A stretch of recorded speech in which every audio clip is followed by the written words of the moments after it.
for what dancing now for.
Yes. Good morning, Tobago, and welcome to the morning show Calypso Week. Hey, I am J Soul, and I'm bringing to you Calypso as we celebrate Tobago Carnival. Oh, hey, hey, whoa, whoa. So we must not forget our icons, our pioneers, and our trailblazers.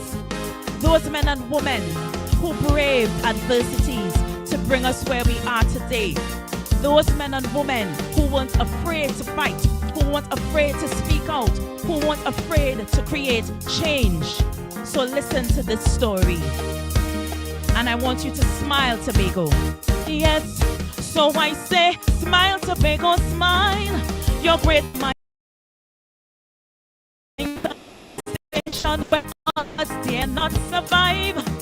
Oh yes, shine, Tobago, shine. The sons and daughters standing with pride, braving devastation, representing the beauty of Tobago mind. Your beauty, your integrity, you give us a voice politically, my sweet Tobago. One of you I am proud to be. Whoa, whoa, yeah.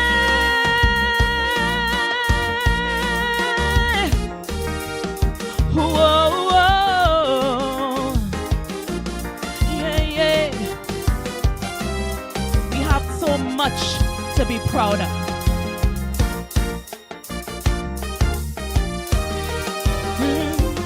You trying to make me feel shame, tarnishing Tobago name. It's a long time now, I'm watching all your conduct. Yes, you know what? You even called we third world, branding we as cave people, backyard with minute intelligence. Oh no, but make no mistake, we have fought where others have fallen. Yeah, yeah.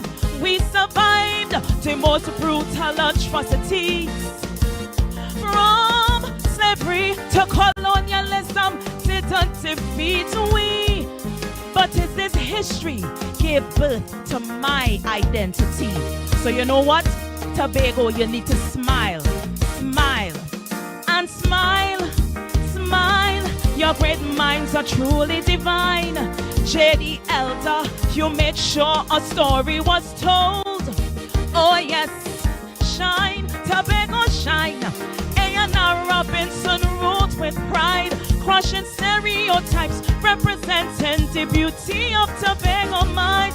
We are tough, we got this up. Great men and women are made up, my sweet Tobago. Oh, oh. I am proud to show you my love, and I salute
tough, we got this stuff.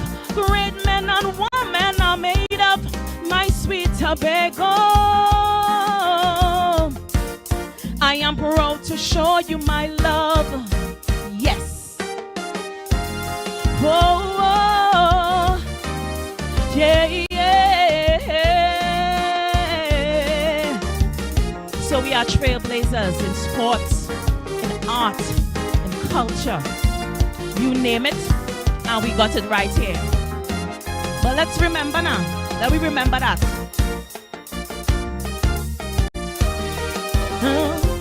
Calypso Rose, how do you do? My pioneer, I remember you. When you touched down, Calypso was never the same. Oh yes, you even brought me so much glory. Stepping into victory and venturing in man's domain without fear. Calypso woman, you and your brothers, Shadow and Crusoe, navigate in Calypso art form and space. You set the tone for Calypso revolution, yeah. It is through you Tobago found a rightful place. So you know what? Let's be proud of that. So I say, smile Tobago, smile. Roll Titus kept culture alive. Historian, politician, cultural icon. Oh yes, smile Tobago, smile. Drag your boom, it's the fiddler.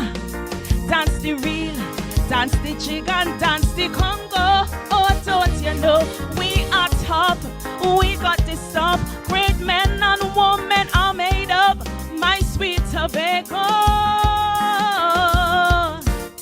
I am proud to show you my love. Oh, so I say, smile Tobago, smile. You kept culture alive, braving devastation where others dare not survive.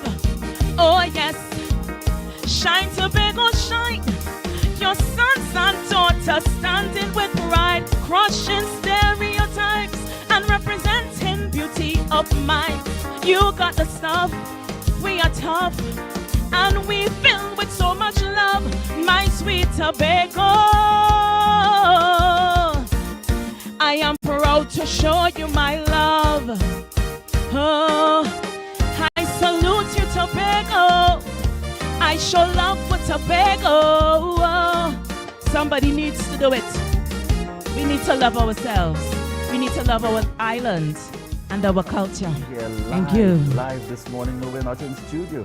We're on the outside and we're coming live here from Comfort Inn and Suites. Adana, it's the Calypso week, Adana. In fact, we've started there with Janelle hitting us off. I would say our host of brunch. But we know her now in another capacity as well. How long have you known Janelle to be involved in the music? As long as I've known Janelle, I know she's been in music. I grew up with Janelle. We grew up together.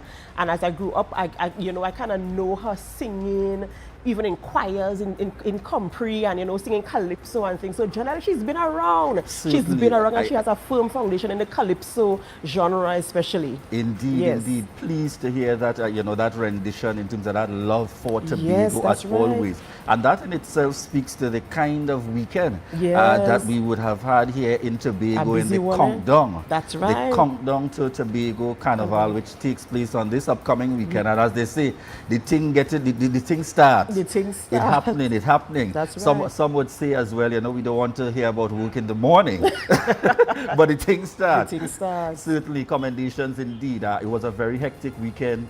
We saw TPAC hosting Queen of the Road, for those, as some persons said, it was a weekend for big people. That's right. Big people party right. to enjoy yourself for the full weekend. And that transcended into the Calypso Monarch competition. Kudos indeed. We will be speaking to the king this morning. That's right. Dillon indeed representing. And certainly kudos at that to Tuco in particular, with this now what is, I would say, defined as the automatic transition, automatic, yes. moving on to the national monarch that takes place in Trinidad, and certainly the combination that closed off the weekend with David Rudder in concert. Really a big people kind of weekend. Big people kind of weekend indeed. All right, viewers, but at this point we head on over to news in 90 seconds. Julian and Adana. I am Tanika Cruikshank, and here is your news in 90 seconds for Monday, 23rd of October, 2023. A fatal vehicular accident occurred on the Claude Noel Highway near Shaw Park on Saturday night, resulting in the loss of a life. The victim of the incident was identified as Laverne Dick Douglas, a 43-year-old woman from Belgarden, Tobago. According to eyewitnesses, the accident occurred when Laverne's car in the westbound lane collided with an oncoming truck in the opposite direction. Laverne, a mother of 3 who was hailed from Castara, tragically lost her life at the incident. The truck driver is assisting police with investigations. Brazil Carlos Pires, a renowned colonist known as Baz, passed away on Saturday night in Barbados after battling esophageal cancer. Originally from Guyana and raised in Trinidad and Tobago, he pursued a career in law but later transitioned onto journalism. His popular columns, Thank God It's Friday and Trinidad/Tobago to the Bone profiled were regulated and featured in the Newsday.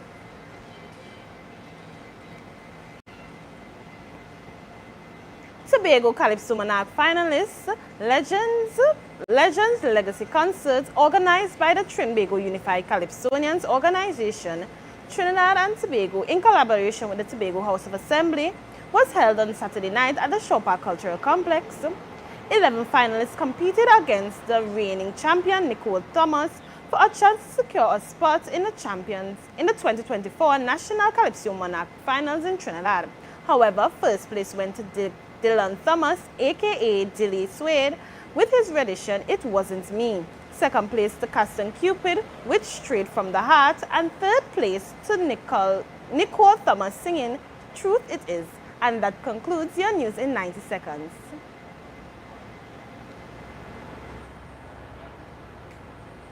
Thank you, Tanika, for that news in 90 seconds. You know, we're talking about the Calypso competition that took place over the weekend. And of course, as you mentioned earlier, Julian, Dylan, you'll be hearing from Dylan this morning as well. But we're going to go into our birthday segments this morning.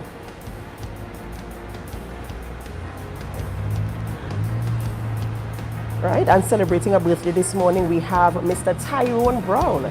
Tyrone Brown, it's your birthday. Happy birthday. We wish you all the best coming from all of us here at the Tobago Updates Television. Now we have Javan Edwards. Javan Edwards, you're also celebrating a birthday, and we want to wish you a very, very happy birthday today. On screen, we have Teresa Allen, wishing you a happy birthday and indeed continued blessings. And this is Kimari Richardson Thomas. Happy belated birthday. Greetings from your husband, son, dad, and siblings with love. Happy birthday to you.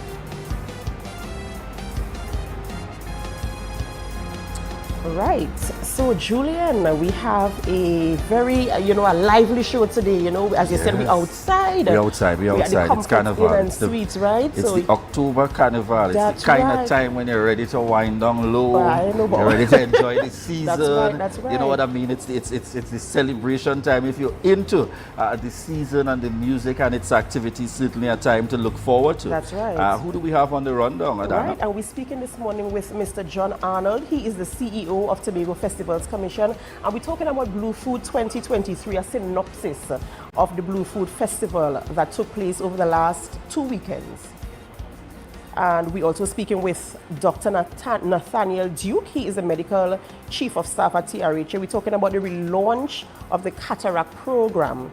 Right, and also conversations with Maria Yip John. She's a general manager of Comfort in Sweets, right? And we're talking about Comfort in Sweets Sweet Soca Series 2023, right? And as I mentioned earlier, you'll be hearing from Dilly. We know him as Dilly, right? He's Dylan Thomas, and he's the winner of the Calypso Monarch this year.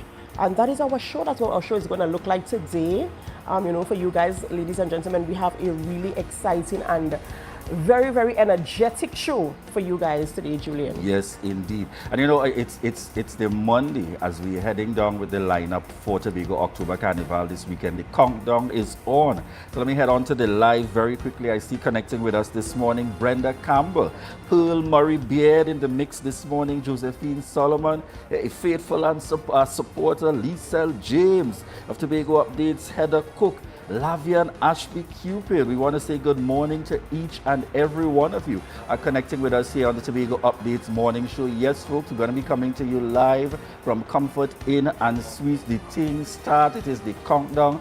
This is the kind of morning show that you're going to have to get up on your feet and enjoy as we go through these mornings for you in the lineup right down to the Tobago October Carnival 2023.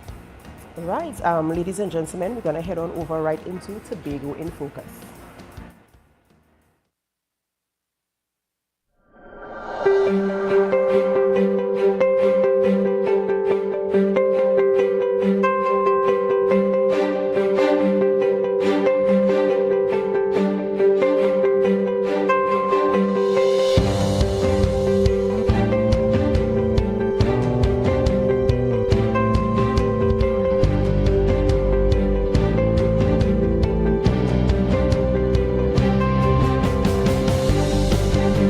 The issue of land tenure preventing persons involved in agriculture to access incentives from the Department of Agriculture has been addressed.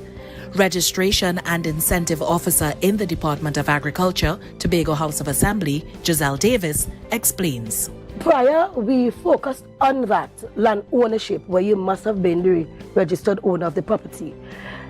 It was eased a number of years ago where we now look at land tenure.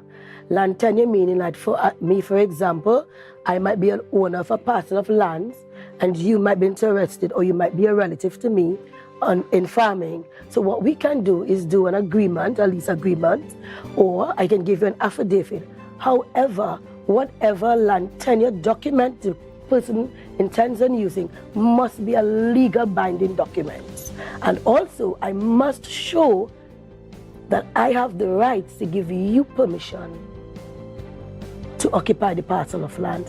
Even though I am not the registered owner, I might be the person in charge of and paying taxes on behalf of same. These agricultural incentives are aimed at encouraging persons to get involved in agriculture, to boost productivity, to encourage good agricultural practices, and to attract new persons to the sector.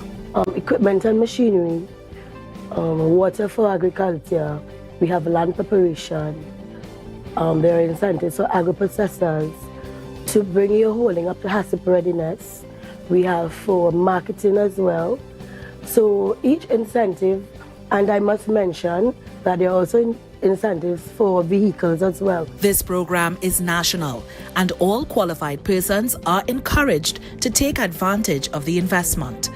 Farmers must be registered with the Department of Agriculture and includes beekeepers, agro-processors, farmers, cooperatives, and organizations.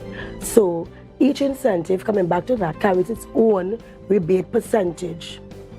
So the incentive is not a before, it's after. It's a rebate system. So the person purchases, farmers, fisher folk, beekeepers, agro-processors, and we now give back up to 50% of what they will have spent. So for example, under the equipment and machinery incentive, that will cover items like your brush cutters, your water pumps, items like those.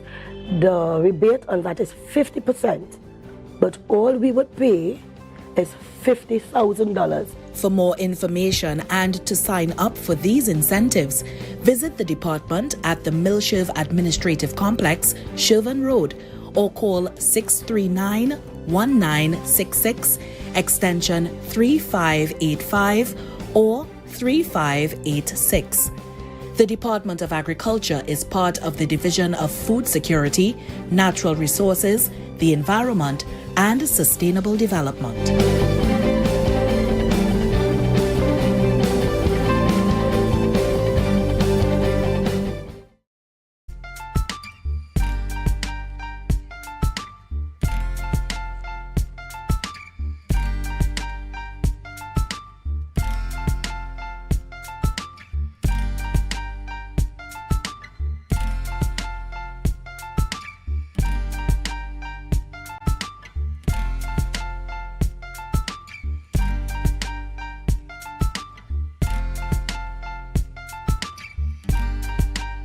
Good morning, viewers. We're just at about 7:18 a.m. this morning, and welcome back to the Tobago Updates morning show. We're coming to you live from Comfort Inn and Suites. It is Carnival week here in Tobago. Wherever you may be, I hope that you have your flight already booked and you are planning to head to the airport sometime later on this week to come to Tobago. It's the Tobago October Carnival week taking place. And in this segment, we are chatting with John Arnold, CEO of the Tobago Festivals Commission. Good morning to you and welcome. Morning. After a great weekend, good morning. I'm sure. Well, I feel that is a fitting place to start. Yes. John, how was the weekend for you?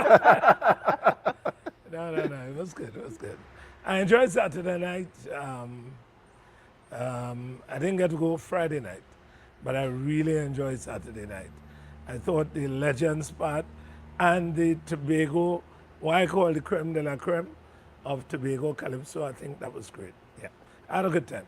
All right, excellent. So we're doing a bit of a synopsis. I know we had a conversation a few weeks ago as we were heading in to the 25th anniversary of Blue Food.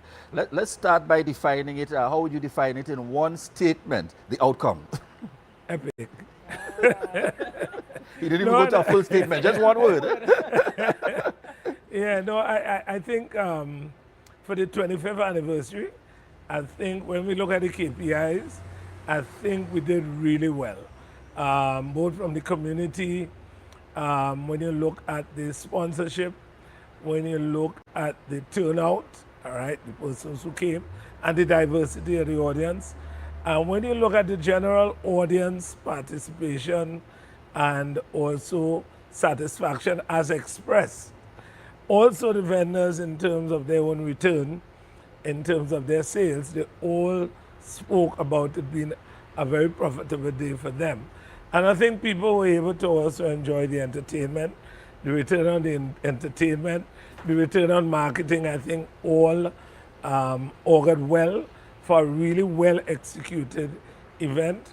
And again, as I said to you then, I think kudos to the villagers and kudos to the team at TFCL for pulling off another successful event. Yes, indeed, it was a success. You know, all the reviews that we heard about Yes. it, you know, it was raving reviews. So what do you owe some of this success to in terms of what were some of the things that you did differently to bring that measure of success, especially as the 25th anniversary?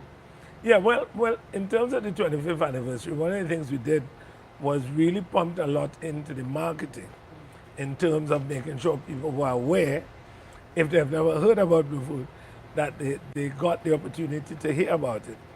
The other thing I think that we did was make sure all those elements over the years, we kind of injected them back once again. We did have the children's area. We brought back the crayfish competition in full blast. And because the layout now speaks to the start of building a permanent Blue Food village, I think we were able to have a greater layout, a better layout, using the two fields.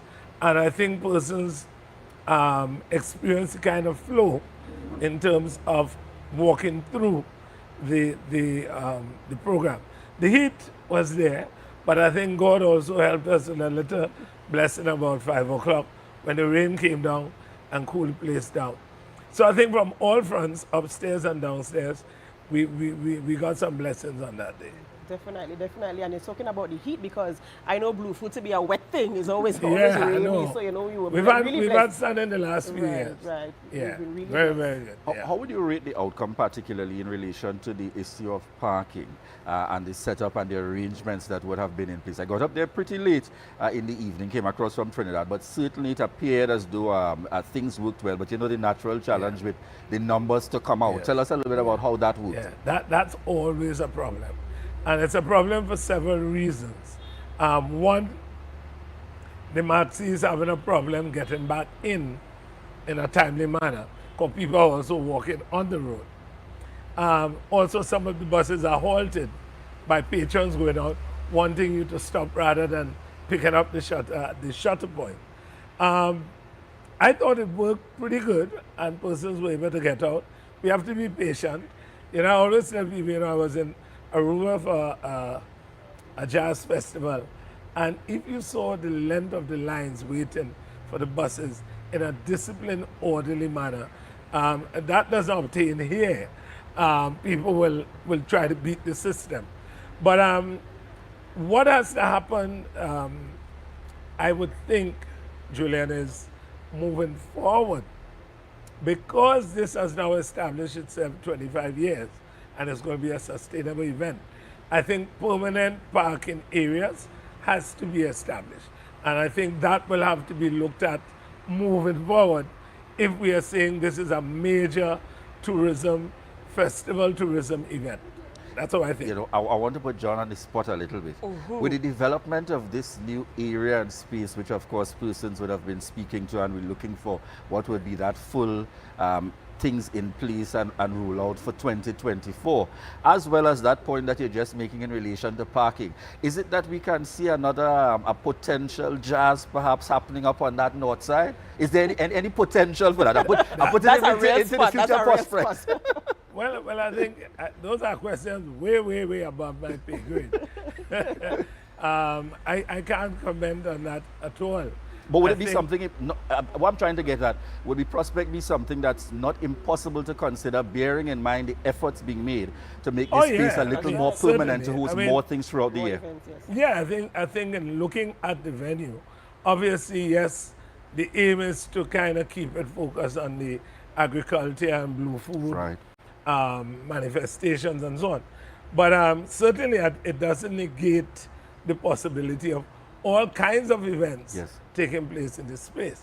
Actually, it needs to be well thought out in terms of examining the feasibility and viability of how you keep an area like that, that's situated right plumb between two villages, how you keep that as an active site for customers to come. Yeah. So certainly, I do agree with you. But I can't talk about what will happen. No, I can't Understood fully. And I know, I mean, you know when they say if something ain't fixed, if something ain't broken, don't fix it. Right. But what can we look forward to next year? Have you started thinking about next year? What kind of elements can we add? What can we look forward to Blue Food next year to make it even more grander than it already is? Yeah, I think it's premature to say that. I will tell you why. It's only premature from the perspective, it's a good question, but it's premature from the perspective of the building will now be built. That will create its own dynamics.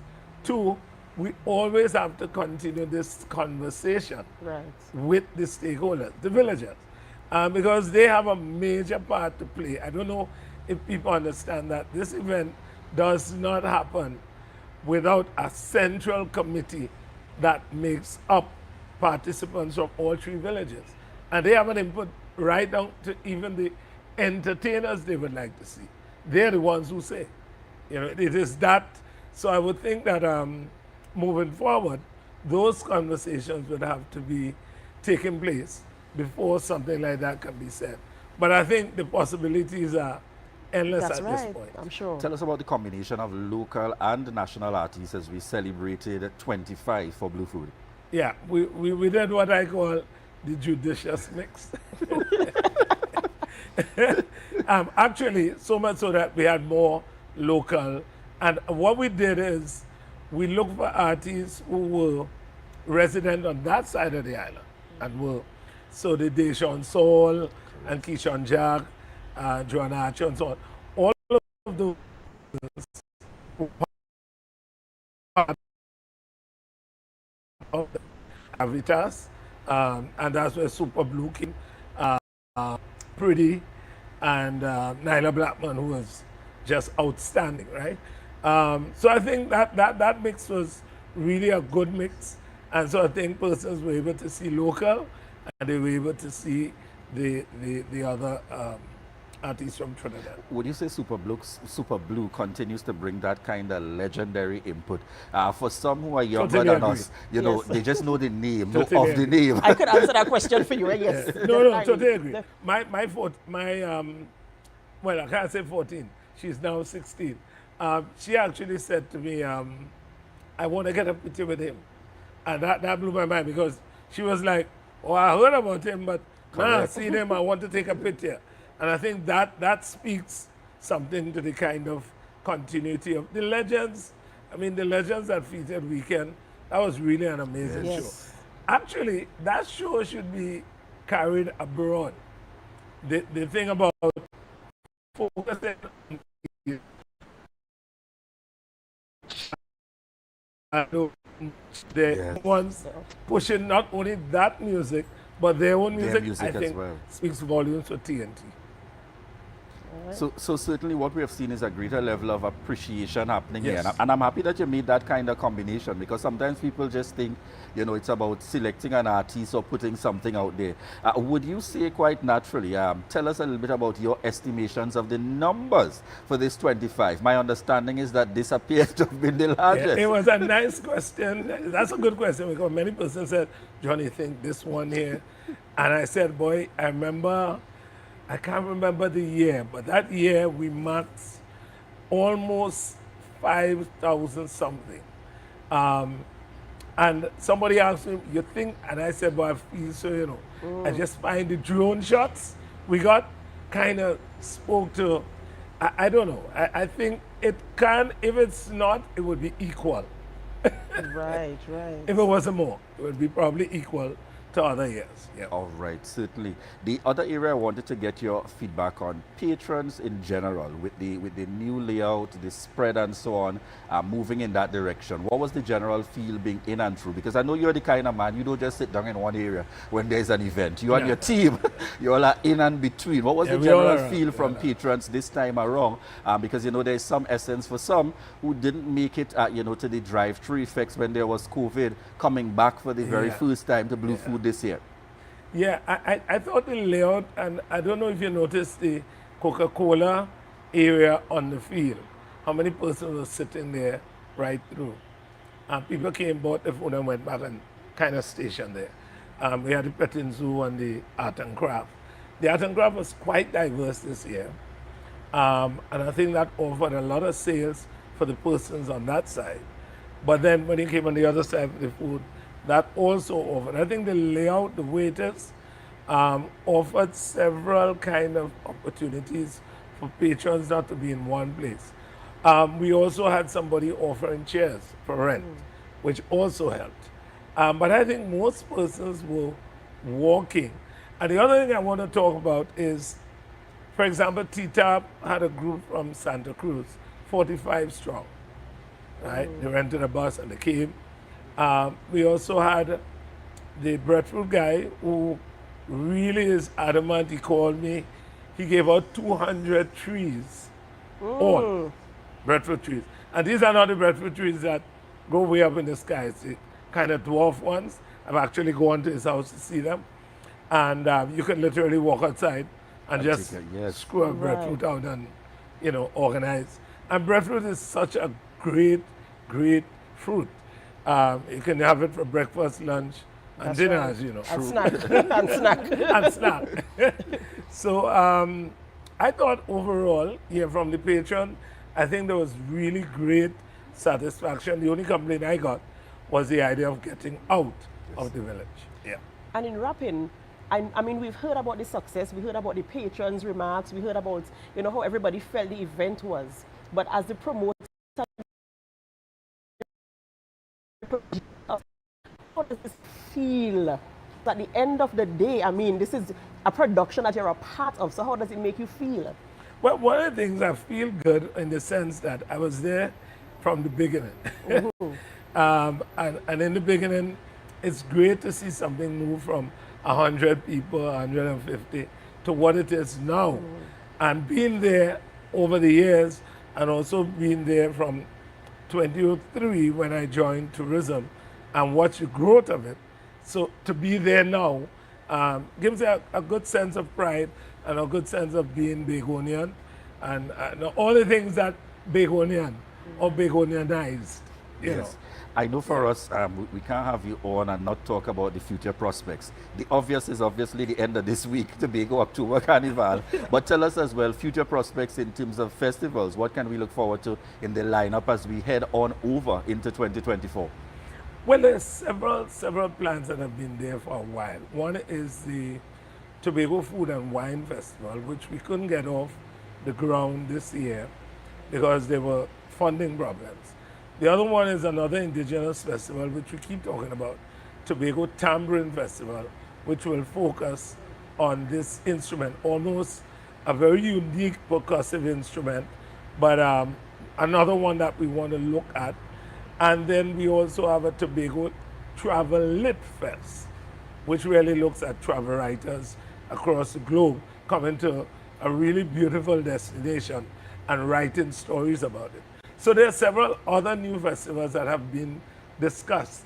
And we hope that, with funding and good sponsorship and so on, we should be able in the next fiscal to see some of these roll out. All right, excellent. All right, we've been speaking with Mr. John Arnold, and he is the CEO of Tobago Festivals Commission. We obviously did the synopsis of Blue Food Festival 2023. And things to look forward. Ladies and gentlemen, to go for a quick break, and we return later on with more conversations with our guests. But before we go, we invite you to share the live, share the live, share the live.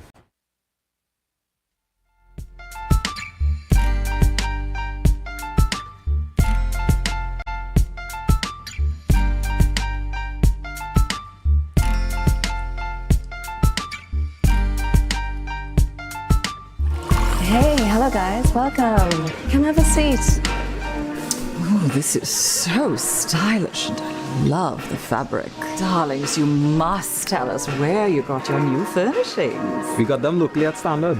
They've got new chic European furniture, crafted from high quality material. Oh, Standard? No, it's Standard, their brand new Hive collection. Experience luxurious European furniture at a price you will love. The Hive Collection. Now exclusively available at Standard.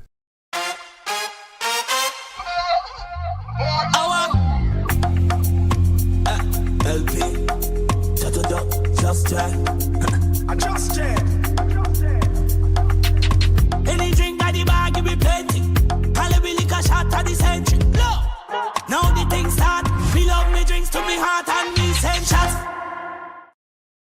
Tobago Glass Supplies has been a leading name for over 37 years in the glass and aluminum market in Tobago. We provide an extensive range of high-quality, innovative aluminum and glass products for commercial and residential use. Competitive prices with superior and professional services by committed employees who are guided by rigid quality standards. Tobago Glass Supplies specializes in the manufacture and installation of glass and aluminum products that are essential to today's homeowners and the business environment. We are engaged in marketing, sales, and installation of a variety of products. These ranges from windows and doors to necessities such as mirrors for homes and vehicles, designed and manufactured in-house or imported.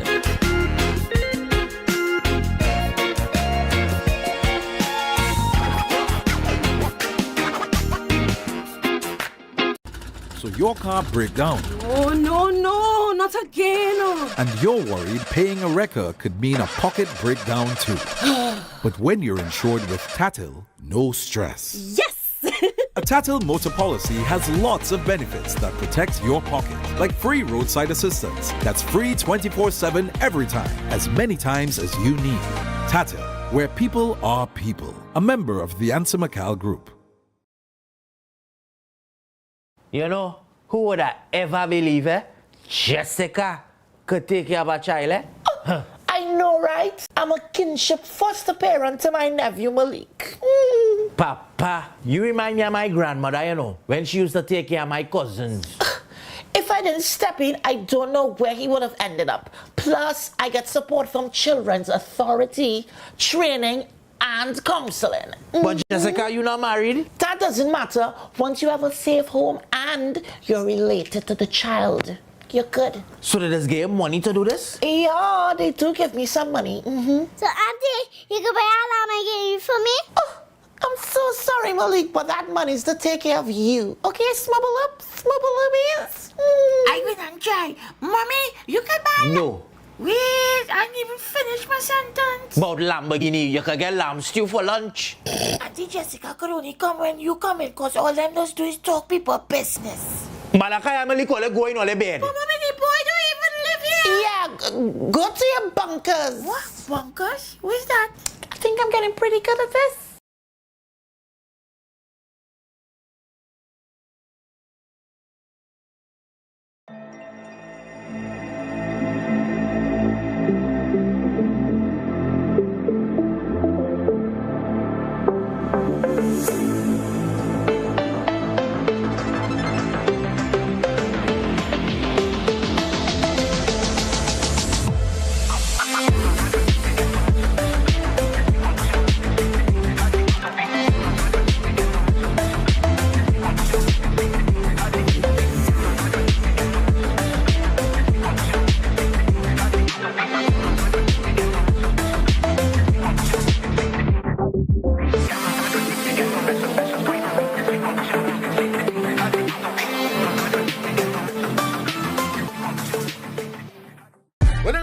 Trailblazer sharp like a razor. And I'm gonna be in Tobago. Tobago Carnival. Last lap, October 30th. October 30th for last lap. Yeah, my boy gonna be representing Jamaica. Barbados. From the Bahamas. We're going on a Grenada inside that Tobago. We coming. Tobago Carnival.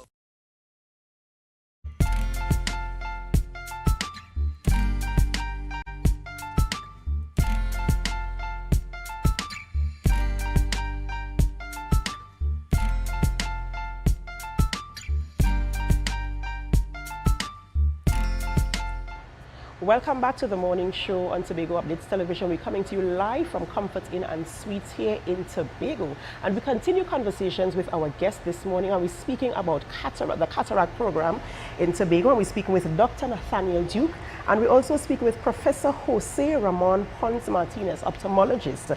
So good morning, guys, and welcome to our program. Welcome to Comfort Inn and Suites. Welcome to our show this morning. Right? We're talking about the cataract, the relaunch of the cataract program. Yes. So tell us a little bit about it. Well, the cataract program is a program under the Division of Health. And this was an initiative which was spawned from the Secretary of Health. The Secretary recognized that there was a burden of cataract and there was a significant backlog of surgeries which had to be done, especially for the elderly and for other patients in Tobago. So what she did, she indicated that we must clear this backlog before the year is over. And she came to us and indicated that she wanted this to be done. There was a lot of logistics which had to go behind and putting this together.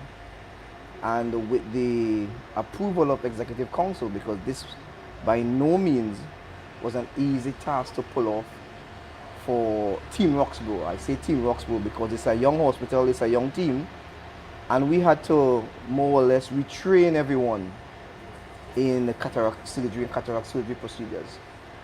So far, in collaboration with Very Medical, the Division of Health, and the TRHA, which are the facilitators of this, we have completed 580 cataract surgeries so far, and our goal is to complete another 720 cataract surgery on or before the end of December. Of this year? Of this year, yes. I must say that this has never been attempted in any RHA in the Republic of Trinidad and Tobago, so therefore all the other RHAs are welcome to come and learn from the Tobago experience. It's a very, very high volume. The team has meshed together, and this is all really working well because last week it was the world's celebrated World Sight Day last week Thursday. Right. Because under the United Nations Charter and WHO, everyone has the right to sight. So this program, the re-execution of this program, is well received at this point in time. But the magnitude of this program, there must be a lot of logistics behind it. I know you mentioned that the surgeries are being done in Roxborough, at the Roxborough Hospital, and also that you had to retrain practitioners to do the surgery. So tell me some more of the logistics, some of the challenges that you might have faced, especially in the implementation process, and how things are working now. Because that's a large number of surgeries you've done, 580 you've mentioned, yes? Well, one of the greatest things for us was, the easiest part was pulling the human resource together. There were a lot of enthusiasm among the staff, and working with nurses at various levels, one had to now teach them how to examine the eye, how to screen for vision. So we created what's called a mini factory, a process from the time the patient arrives, which stations they have to go to, and to be able to collect the data that is necessary so that the ophthalmologist can make an informed decision on who requires surgery and who does not require surgery. So that's the medical arm. And then we had to more or less upgrade our operating theatre. So this actually triggered the activation of the operating theatre services at Roxborough. With that, we recognized that the building itself, we were stressing the facility, which is what we wanted to do. So there were some problems that popped up, so we had to deal with that. We also had to bring in the equipments from various parts of the world. So the logistics in bringing in the equipments from as far as Switzerland, right? These are state-of-the-art equipments that were made just for Tobago. And we also had to bring in the cataract packs, all the surgical packs and the lenses. Now, when you go through this level of screening, we have to ensure that the lens is specific for the patient. So the ordering and the background, and don't even talk about clearing stuff from customs. My goodness. I know the challenge. Yes. So when the team came together and everything was centered around the cataract surgeon, who we had to bring out of Canada into Tobago to lead the team. And without his expertise, none of this would have taken place. So all of this background logistics and preparation and simulation and working through the procurement with the division and the collaboration, all of this took place months in advance before the arrival of Dr. Martinez. Right? So to go to the logistics more will be very, very complicated, but it was a challenge. And I know you mentioned that you did 580 surgeries. What period was that? Because you're now saying you want to complete 720 and we're in almost to the end of October. And we want to complete these surgeries before the end of December 2023. So how feasible is that in terms of I know you said you have the human resources, how feasible is that in terms of your manpower and everything that it entails to do these surgeries, or even an assessment to get these surgeries done? Well, the assessments were done, the screening were done before. So we knew our patient selection was actually selected way before. Okay. So we knew exactly who were going to come, who qualified for cataract surgery, and we knew exactly what lens they were going to get. So these were all pre-ordered and arrived on island. We got the medications on island and were stored before. The 580 were done over a period of 3 months. But that was the first phase. And during that first phase, there was a learning curve. Like you're feeling through the process. Yes, so in medicine, there's a learning curve. So the staff, they started off slow, and then they rapidly accelerated from where they were doing like 18 surgeries a day, and then they hit their plateau, 40 surgeries a day. So learning from that, we knew that we could have executed the 780 during this period of time. Right, and I was going to ask about that. I was going to talk to Dr. Martinez about in terms of the numbers of surgeries that you all do on a daily basis and how manageable it is for you and the team. Well, first of all, I have to acknowledge Dr. Duke's and the Division of Health organization and how they have been managed to train and motivate the staff at Roxborough, because it's been amazing. And I have to say the facility is state of the art. So how do we do it? Well, it's mainly teamwork. It has to be a perfect organization at the background before we get into the operating theater, and the organization has been obtained here inside of the hospital to manage to have a very good process of like Dr. Duke said, it's like a factory. We have every step previously planned, and everything goes according to the plan most of the time. So that is helping us to do around between 30 and 40 surgeries per day, in between 6 hours probably, 7 hours. 7 hours, yeah. But how long, okay, I can't do the math. Yeah. So how long, a typical surgery, how long does it take? Between 5 and 10 minutes. Yeah. It's that quick? It's really quick. I never would have thought. Yeah, it's a really good surgery. Could you just, I'm really excited to find out, right? Could you walk me through the steps, or at least give me some type of overview as to how a surgery of this magnitude could be completed within 5 to 10 minutes? Oh, well, yeah, first of all, it requires a lot of training, a lot of practice. I've been done over 10,000 cataract surgeries. So you get to it, right? And the team they have inside, the nurses that are helping me with surgery, they kind of read my mind, you know. They know which step it's next. So what happens? The patient gets into the theater, gets into operating table, they clean his eye, and we cover with a sterile field. Then I have to put a microscope over the eye, and then surgery begins, right? So it's several steps that has to be repeated every time. So if you repeat the same steps during the surgery, it makes it very quick. Yes, what we call muscle memory. Yeah, and you repeat the same thing. Right. Unless there's something different, the patient has some complication, or the eye is different, like it's very big or very small, or you have a very dense cataract, which is very common here, then you change some of the steps you do. But it's a very safe surgery. That's one thing that's very important. All the components around the surgery, the devices we use for the surgery that we brought from Switzerland, the instruments that we use, it's all planned to be just perfect, so we can do the surgery that quick, you know? It's right. This is really, truly awesome. But how does one, Dr. Duke, how does one qualify for a surgery? What is the process to whether it's applied, or how do you qualify for the surgery? Well, before we had a call to action where individuals who had cataract, they had either registered online or they presented themselves to the Roxborough facility. We also had a significant list which was at Signal here, at the Scarborough General Hospital. So our mandate was to clear that backlog. So we already had a list to work with of several hundred.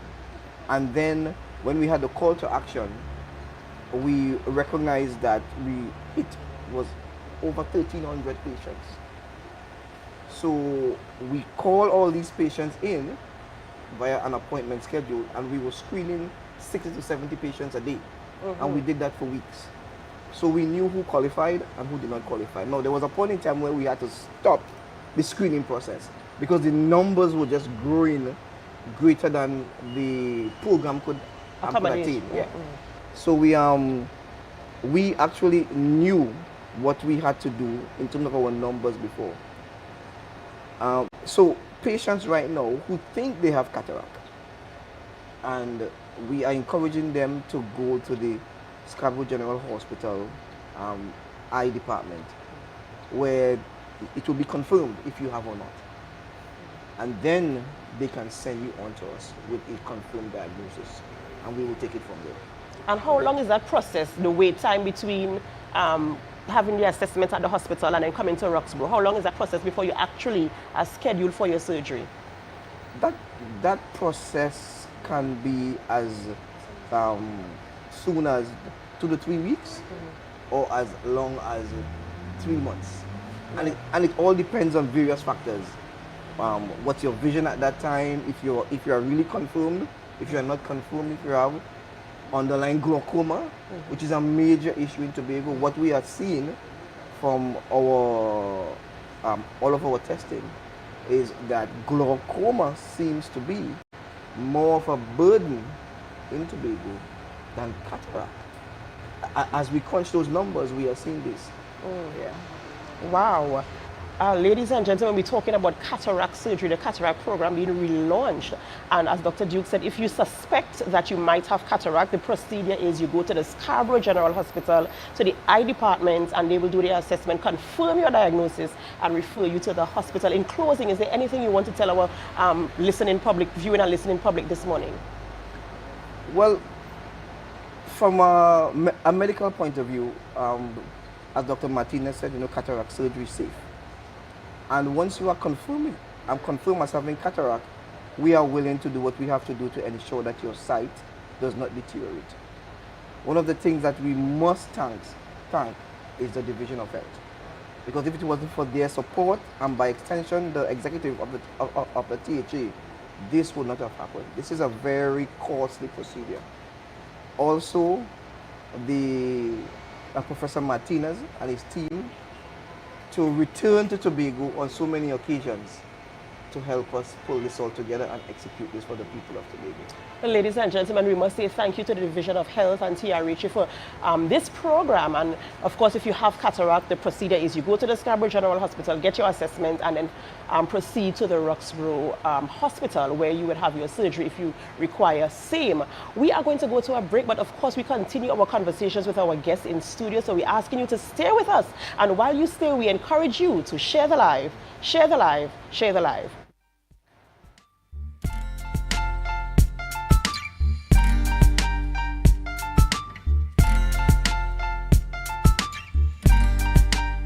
Vibes presents Tequila Sunset. Tequila Sunset, October 27th. You know what you're doing. Scarborough Esplanade from 3 p.m. to 11 p.m. It's a cooler fete like no other. Bring your squad and we'll take care of the vibe with your top TNT and New York DJs, surprise guest artists. Tequila Sunset will be an epic event you will never forget. Early bird tickets are 199 TT or 30 US. Get your tickets online on islandetickets.com or frontlineticketing.com. For more info, call 475-6218 or 754-7344. And New York, 917-561-9742. All drinks must be in plastic bottles and no ice or chaser allowed. Tequila Sunset, October 27th, Scarborough Esplanade.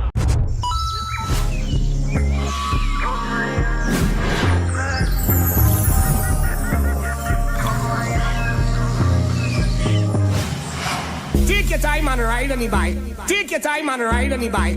Take your time and ride on the bike and ride on the bike and ride on the bike. She's loving the ambience of my. Somebody call the ambulance for this chick. I just glong, I don't really quick. That's why she's loving me. Better when you done, you might walk with a stick. Meanwhile, you bend down, let me see you boom flick. Let me beat it up just like. I know you're loving me. When coming to I like the plenty. Sit down for my riding like a Bentley. Full than neat and empty. Take your time and ride on the bike. Take your time and ride on the bike and ride on the bike and ride on the bike. Ride on the bike, ride on the bike, ride on the bike, ride on the bike, ride on the ride on the ride on the ride on the ride on the ride on the ride on the bike.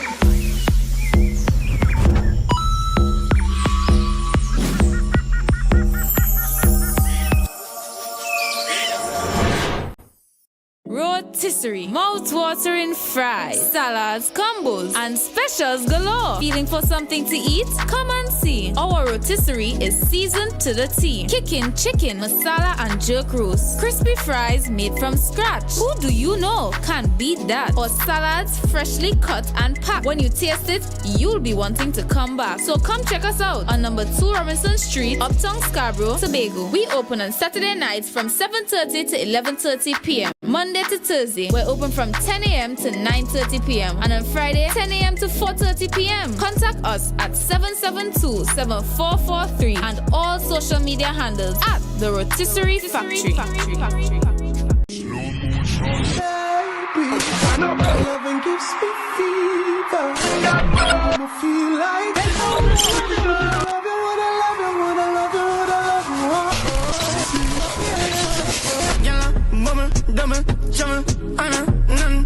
there's a bad in the ring, sha la la la la. There's a bad in the ring, sha la la la la.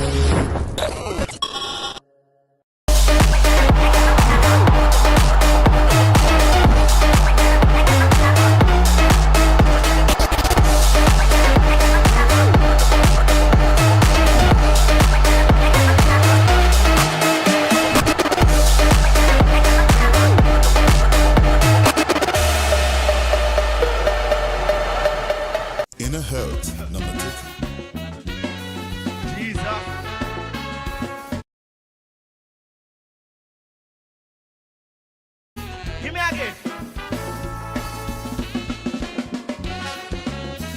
Ah, boy. If I was falling, this is why would I say.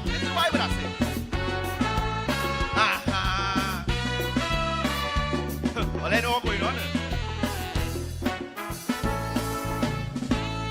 Well, my boy in hot water. Like lamb to the slaughter. The audio conspiracy Well, he admit that it was he.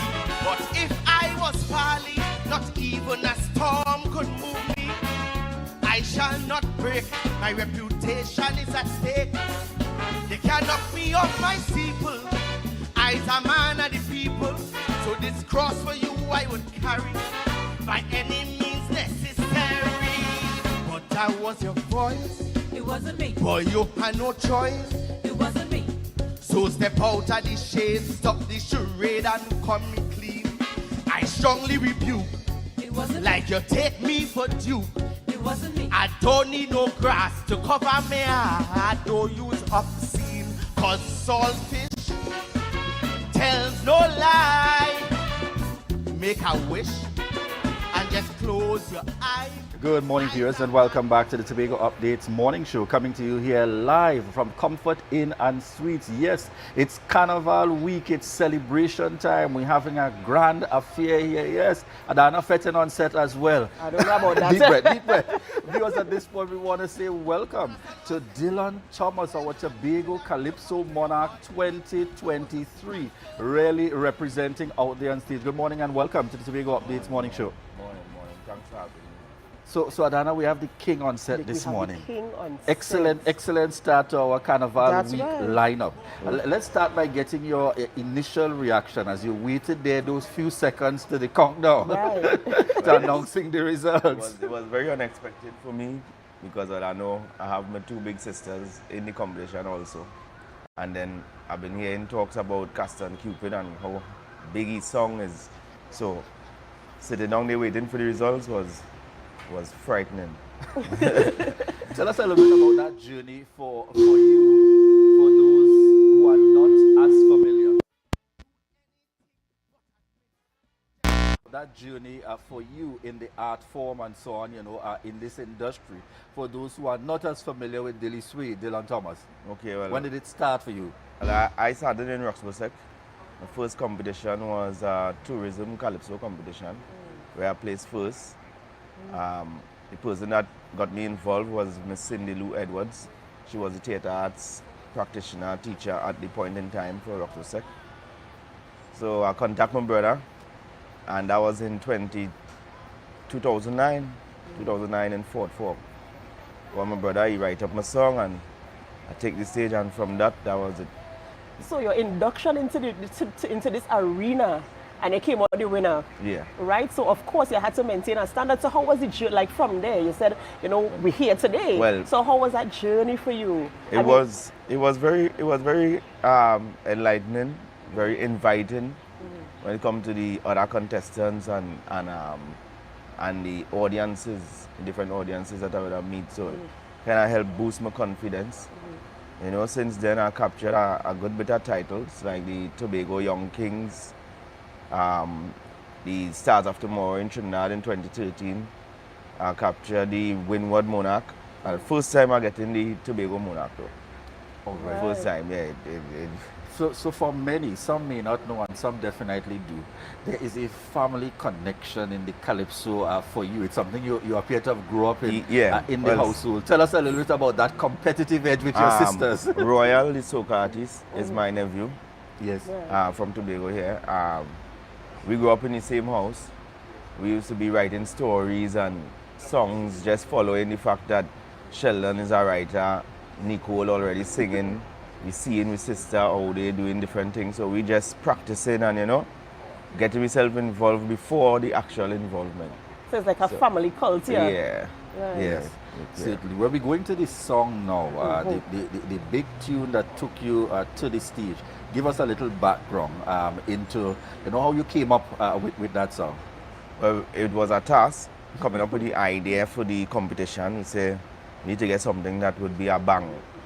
So I went to my brother, I gave him a couple of ideas, and then he actually pitched this one here and say, well, this topic, real hot thing, you want to put some words to this, and I say, all right, well, let me try it and see, and these what we come up with here.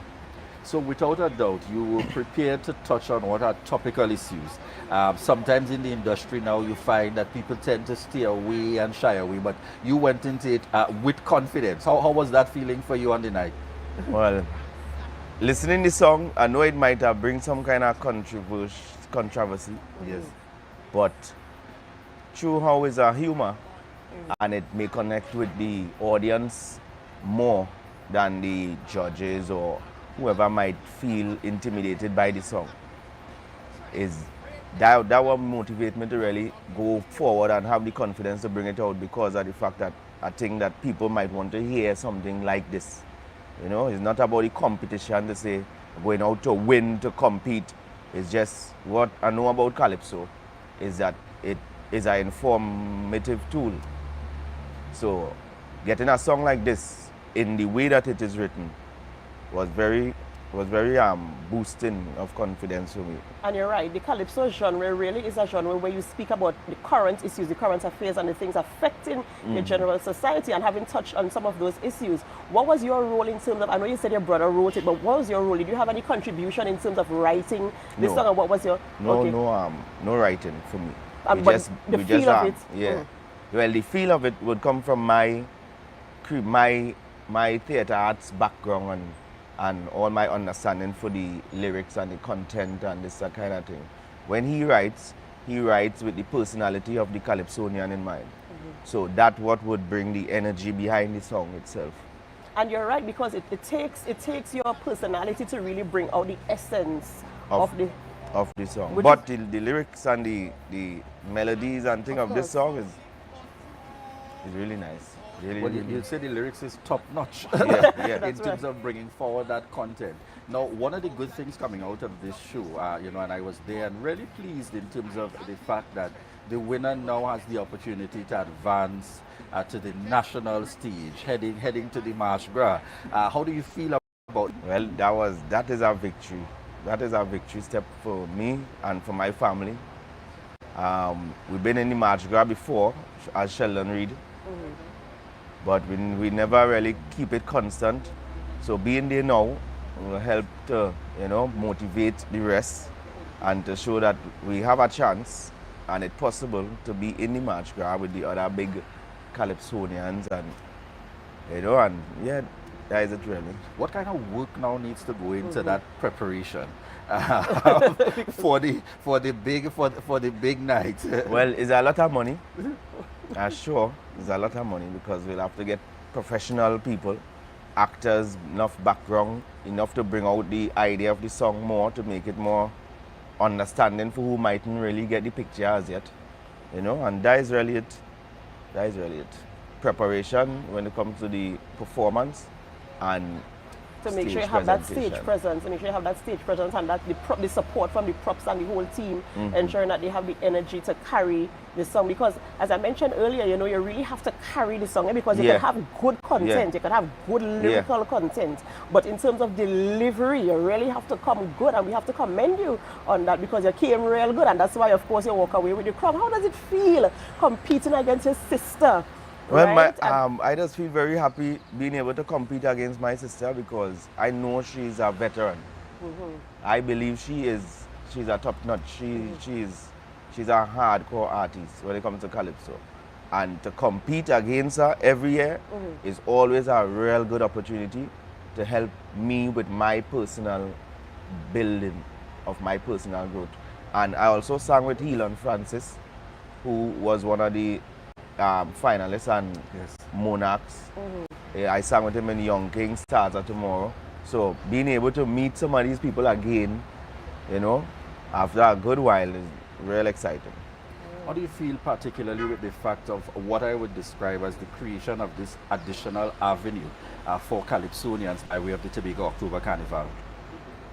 I think it helps to create space and help to create growth for the Tobago artists, giving it that different time frame from the Trinidad, Calypso, Monarch, and these kind of things. Again, onlookers to see the quality better, because you have your own time frame to display what you have to display. So I think it's a good initiative with the Tobago October Carnival. All right, ladies and gentlemen, we're speaking with Dylan Thomas, and he's the Calypso Monarch 2023, heading straight on to the March Gras for Carnival 2024. This, of course, we have to show them the trophy. This is Dylan. This is Tobago Calypso Wow. Monarch first Tobago place. Calypso Monarch first place. Congratulations, Thank you, congratulations, congratulations. And of course, we'll be hearing a little bit from you later on in the show as you give us a little taste of that Calypso. We'll be looking forward to that performance. That's right. That's right. I want to say that's right. thanks to Tuco for everything with the show. The show was well put together. When it comes to the stage, the music, the lights, just the setup and the preparation, stage management, everything, it was real on point. I want to commend Tuco for that. Right? I want to thank my brother and my sisters for supporting me. Also, my other people who have been watching and supporting, sending me texts, motivating me, saying, well, I like how you're back in the game and I like how you're keeping your foot in it and keep doing your thing. I want to say thanks to all them people. Yes, definitely. In terms of And sending out also those- my teachers in school who would have motivated me also, like Cheryl Uzoro, Tabiti Wheeler, and, well, Cindy Lou Edwards. Certainly, when you hear the names that you are mentioning there, you're really speaking to that inspiration and those who continue to make that contribution That's right. to the art form, really ensuring that things progress. Yeah. But certainly, in an interview like this, we're in the Carnival week. We don't want to talk too much more. Yeah, that's it's right. time for us to head into a performance. All So right. certainly, viewers, we look forward to hearing from our Tobago Calypso Monarch, the first place, our winner for 2023, Dylan Francis. So we take a quick break and we head straight on Dylan in. Thomas. Dylan Thomas. You see, oh God, I renaming your leader. My apologies. Dylan Thomas, Dilly Sweet. Indeed, we look forward to this upcoming presentation here on the Tobago Updates morning show. And that's for those of you who may have missed it, certainly to get the taste here. But just before we do, we want to remind you to share the live, share the live, share the live.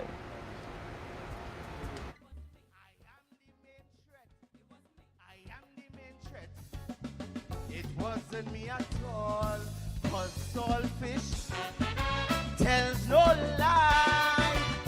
Make a wish, close your eye. They're trying to set me up. Stevie Wonder, where you gone? It wasn't me. Take the man with the big toe from PDP.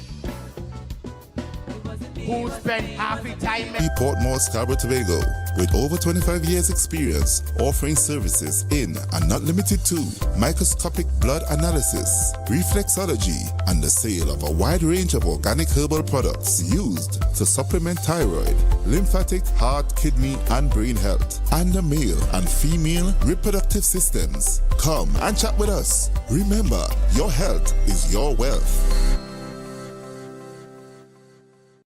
We are going on a new journey. Tobago now has its very own carnival. She like loud music and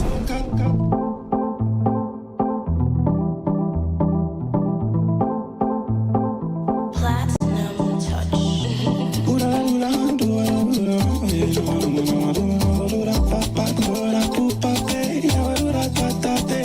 yeah. Jimmy's Holiday Resorts has 1, 2, and 3 bedroom, fully self-contained apartments located at the heart of Crown Point. Minutes walk to the popular beaches, restaurants, bars, and the airport. Enjoy. Hey, hello guys, welcome. Come have a seat. Oh, this is so stylish and I love the fabric. Darlings, you must tell us where you got your new furnishings. We got them locally at Standard. They've got new chic European furniture, crafted from high quality material. Oh, Standard? No, it's standard. Their brand new Hive collection. Experience luxurious European furniture at a price you will love. The Hive Collection. Now exclusively available at Standard.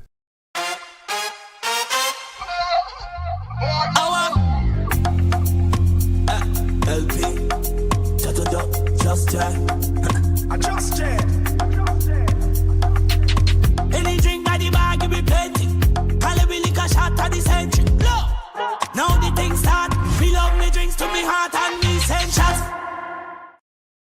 Tobago Tobago Glass Supplies has been a leading name for over 37 years in the glass and aluminum market in Tobago. We provide an extensive range of high-quality, innovative aluminum and glass products for commercial and residential use. Competitive prices with superior and professional services by committed employees who are guided by rigid quality standards. Tobago Glass Supplies specializes in the manufacture and installation of glass and aluminum products that are essential to today's homeowners and the business environment. We are engaged in marketing, sales, and installation of a variety of products. These ranges from windows and doors to necessities such as mirrors for homes and vehicles, designed and manufactured in-house or imported.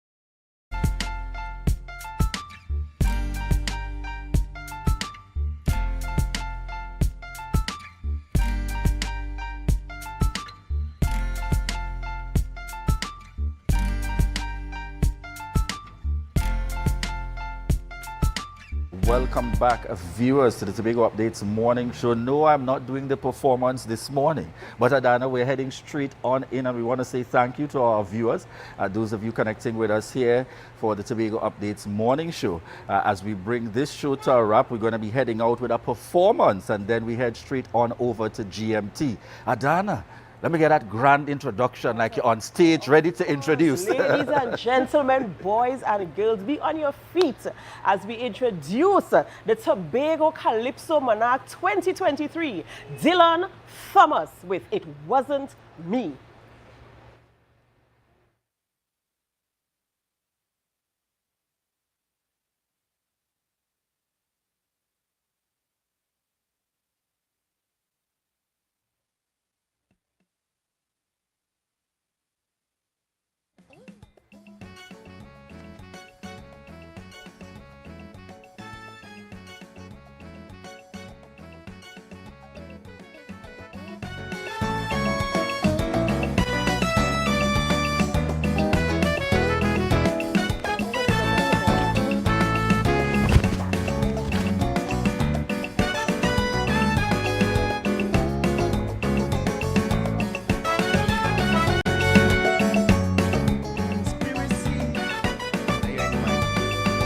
Admit that it was he. But if I was folly, not even a storm could move me. I shall not break, my reputation is at stake. You can't knock me off.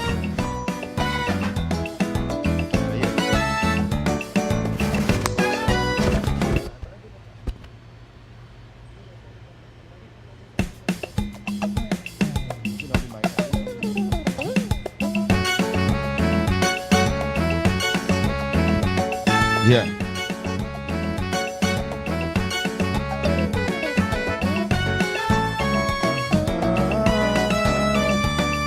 Tobago. Here we going on. Well, my boy in hot water, like lamb to the slaughter. Well, the audio conspiracy, he admit that it was he. But if I was folly, not even a storm could move me. I shall not break, my reputation is at stake. You can't knock me off my steeple. I's a man of the people, so this cross for you I would carry by any means necessary. But that was your voice, it wasn't me. Boy, you had no choice, it wasn't me. Just step out of the shade, stop the charade and come clean. I strongly rebuke, it wasn't like me. You take me for dupe, it wasn't me. I don't need no grass to cover me, I don't use obscene, cause saltfish tells no lie. Make a wish, close your eye. I's a man of my word, a man of integrity. Tobago, no, no, no. It wasn't me, it wasn't me, it wasn't me. Yeah. Can't sell out there, man. I don't find that plaster there for that song. I wanna fall. Sing it out, boy. Yeah, man. Well, my boy, you're way too bright to just give up without a fight. Remember, you is the boss, so go down swinging and who vex loss. Cause if I was chief sec, I just rock back and shuffle the deck. So much cards to play in the pack. When they're looking to hang your jack, you done get rid of the joker. So with a straight face like you playing poker, do anything but admit, just baffle them with bulls pip pip pip pip pip pip. But that was your voice. It wasn't me. Boy, you had no choice. It wasn't me. Just step out of the shade, stop the charade and come clean. It was you and your crew. It wasn't me. Posting what you got do. It wasn't me. Taxpayers' money in your atrophy, but I don't wear green and saltfish. Tells no lie. Make a wish. Close your eye. Eyes a man of my word, a man of integrity. Tobago, no, no, no. It wasn't me, wasn't me, wasn't me, wasn't me, no.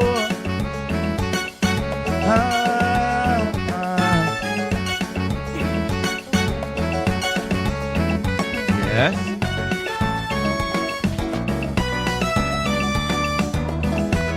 Listen. Well, this tape that the engineer was simply because of fear that you'd have the whole nation, hey, in the palm of your hand. But if I was Chavez, it's Tory for so boy real press, you'll be voting for me instead of the fella with the bald head. I have more voter appeal. I look ready to take the wheel. Though the intent is sinister, they can't stop this next prime minister. They're calling your name. It wasn't me. Why you're playing games? It wasn't me. Just step out of the shade, stop the charade and come clean. I promise you today, everybody getting back pay. It wasn't me. Raising salary, guaranteed tax free. I am a Gustin and saltfish. Tells no lie. Make a wish. Close your eye. The promises made before. That was the PDP. Tobago. Oh no no no. It wasn't me. Wasn't me. Wasn't me. Thank you. Boy. You find a place for that song, man. I wanna fall. Sing it out, boy.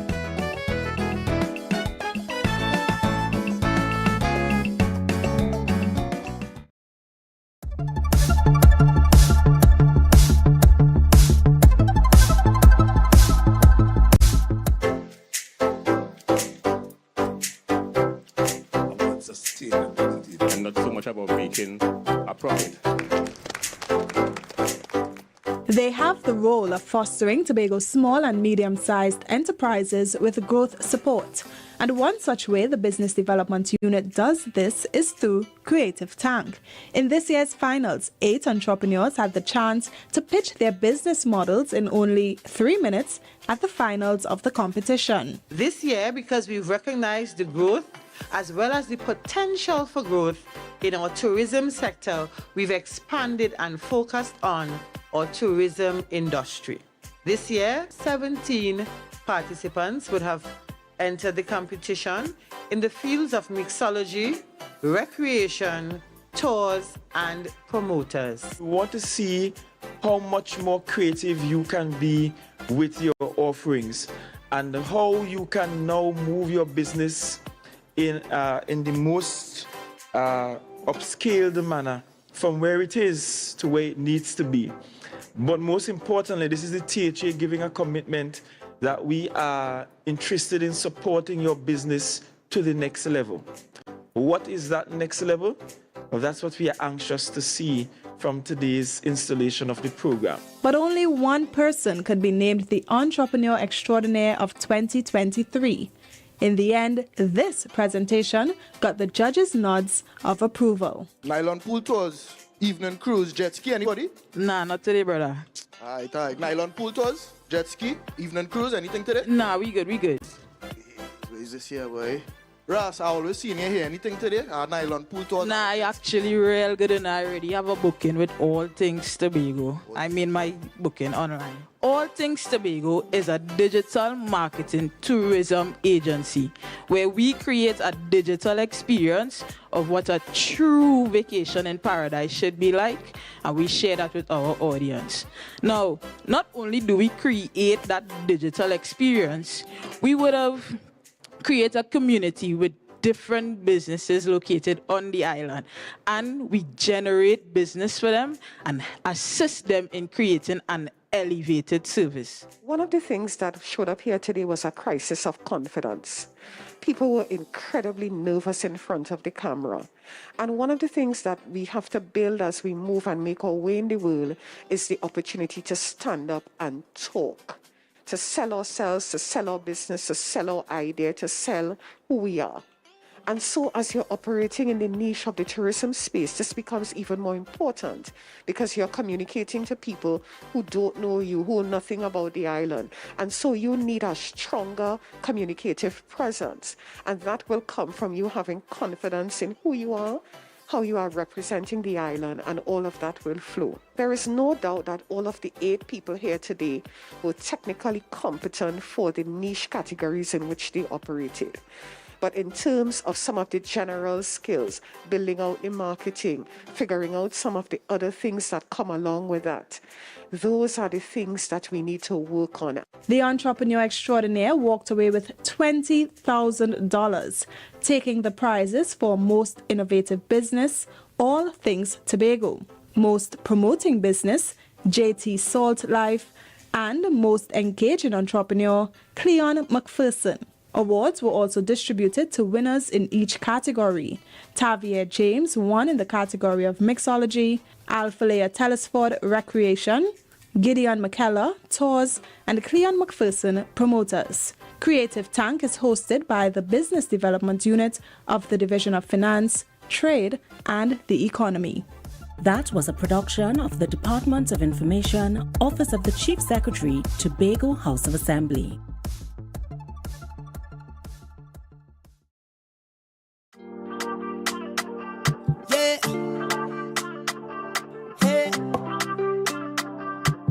Tobago updates. Good morning, Tobago. Wake up with Candace and Denise. Let's go. It's a brand new morning. Rise up to a brand new dawn.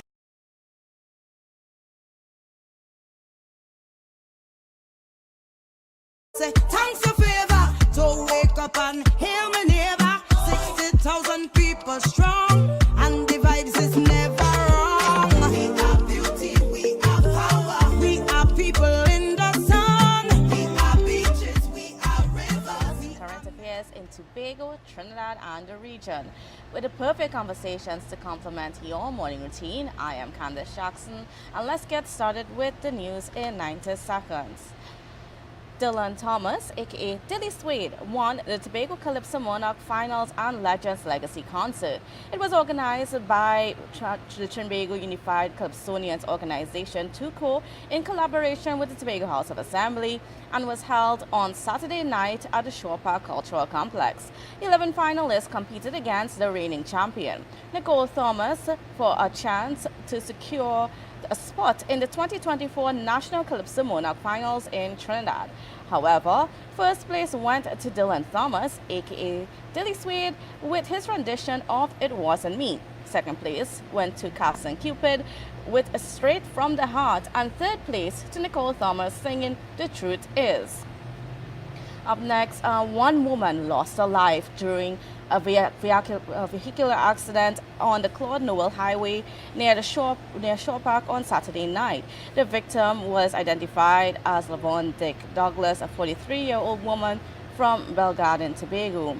According to eyewitnesses, the accident occurred when Douglas Dick's car in the westbound lane collided with the oncoming truck traveling in the opposite direction. Douglas Dick, a mother of 3, originally from Castara, was pronounced dead on the scene of the accident. The driver of the truck is assisting the police with their investigations, and this brings the total of road fatalities for the year to 7. And finally, Basil Carlos B.C. Pius, a renowned columnist, also known as Baz, passed away on Saturday in Barbados after battling cancer.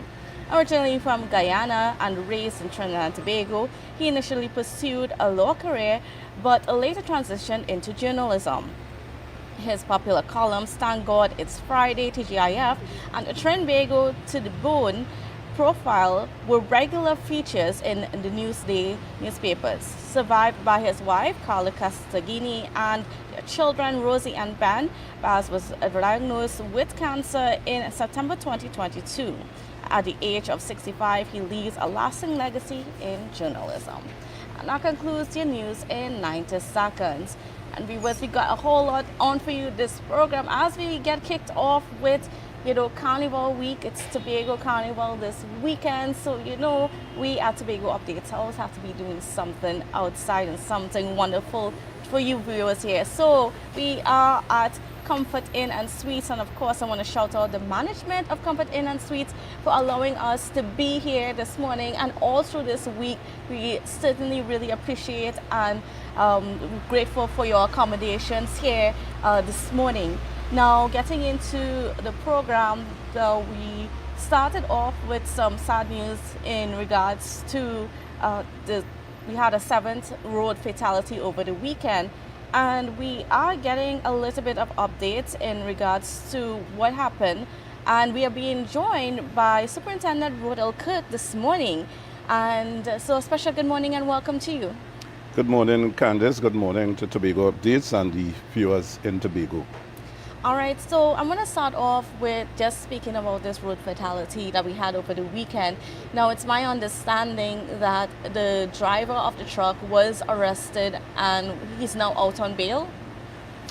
Right. Again, first of all, let me say condolences going out to the family of the deceased, Laverne Dick Douglas.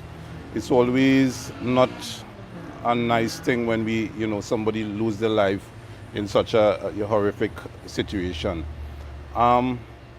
We have been out on a public education campaign prior to this, and we continue to do so to warn and urge motorists using the road to give consideration for other persons using the road. And at the same time, we are asking that all motorists exercise that level of caution that is required when you traverse the streets of Tobago. Yes, I would say the driver of the other vehicle involved, yes, indeed, he was charged with a traffic-related offense, and he may be out on bail on that offense. But the investigations into the fatal accident is ongoing at this time we speak. Mm-hmm. And is it my understanding that he was charged with a DUI? Yes, he was charged with DUI. But apart from that, that is separate and apart from the accident investigations itself. It may be a contributing factor, but a fatal road traffic accident, there are many things that are outstanding that will need to be done before you could, bring it to a completion. So that investigation is ongoing. All right, great. Now, what else can you tell us about, just what happened on Saturday night? Because people still have quite a few questions. On Saturday night, the driver of the vehicle that was driven by Mrs. Douglas was proceeding west along the Claude Nobel Highway in the vicinity of the Old Government Farm Road. The other driver was proceeding west and attempted to make a turn south onto the Old Government Farm Road.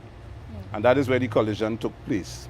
Right, so obviously it is an error of judgment, and this is where the police would investigate to ascertain culpability as to who may be responsible, who was negligent, etc. However, also the police would have done their due diligence. It's a procedure when accidents of that nature occur for the police to do exercise. So that's why the DUI was done on the driver of the other vehicle was found wanted in that circumstance. So the police are investigating, and I must commend the police officers for the level of professionalism in which they exercised on that night in question.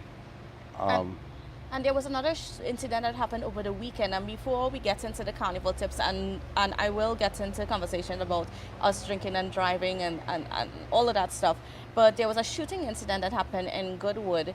And what can you tell us as to what happened there? What led to the shooting incident? What exactly happened in Goodwood? Well, we cannot establish a motive as yet.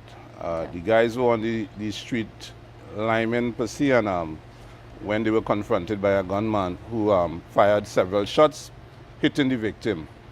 The victim was taken to the hospital where he underwent the emergency surgery. And I believe they were preparing him to transport him out. Yes. I cannot confirm whether that is done as yet, but I know, he's still hospitalized.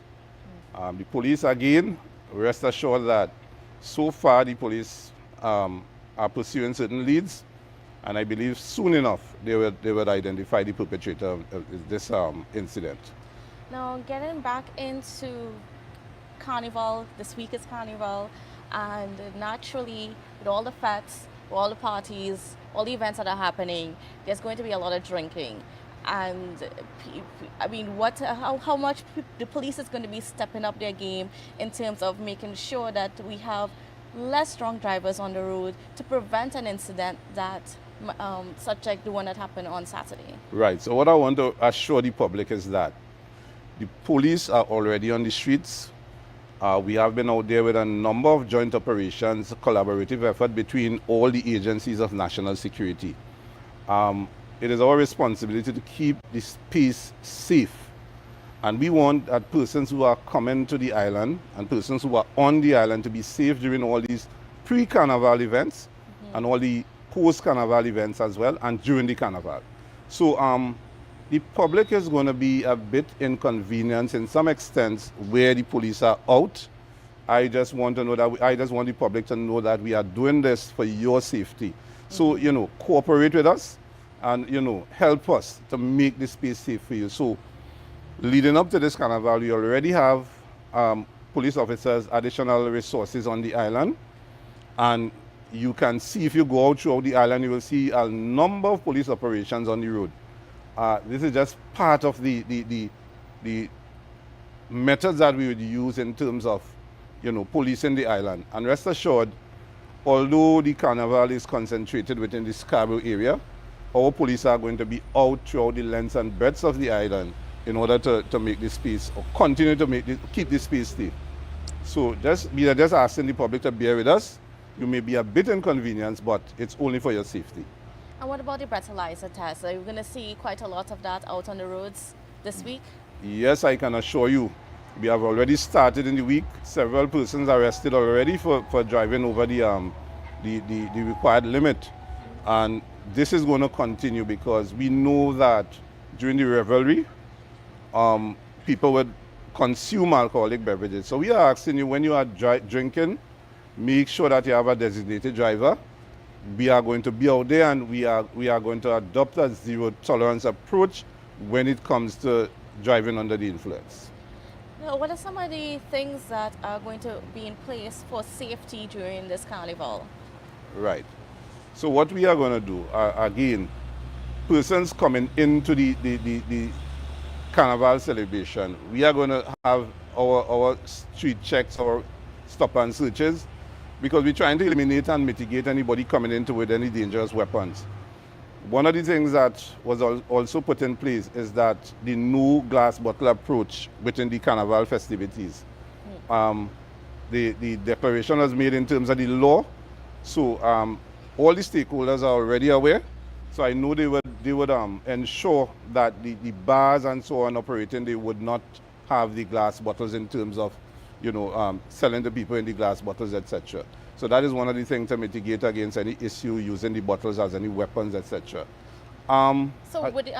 Just to stick a pin right there, is it that patrons coming into Scarborough on Saturday and Sunday and so on, will they be searched to ensure that they We are going to check to make sure and put out that. I know the ACP in his releases will also put it out. Okay. to let the public know what are the do's and don'ts. We are also urging persons do not use camouflage material to wear to come into to play mass. It is against the law to have any camouflage material. It will be confiscated from you if you are planning on wearing it. Please don't. So those are some of the things that will be out there. Our officers will be out on the ground as early as possible to treat with any persons who intend to disrupt the carnival celebrations in any way. And we are going to adopt a zero tolerance approach.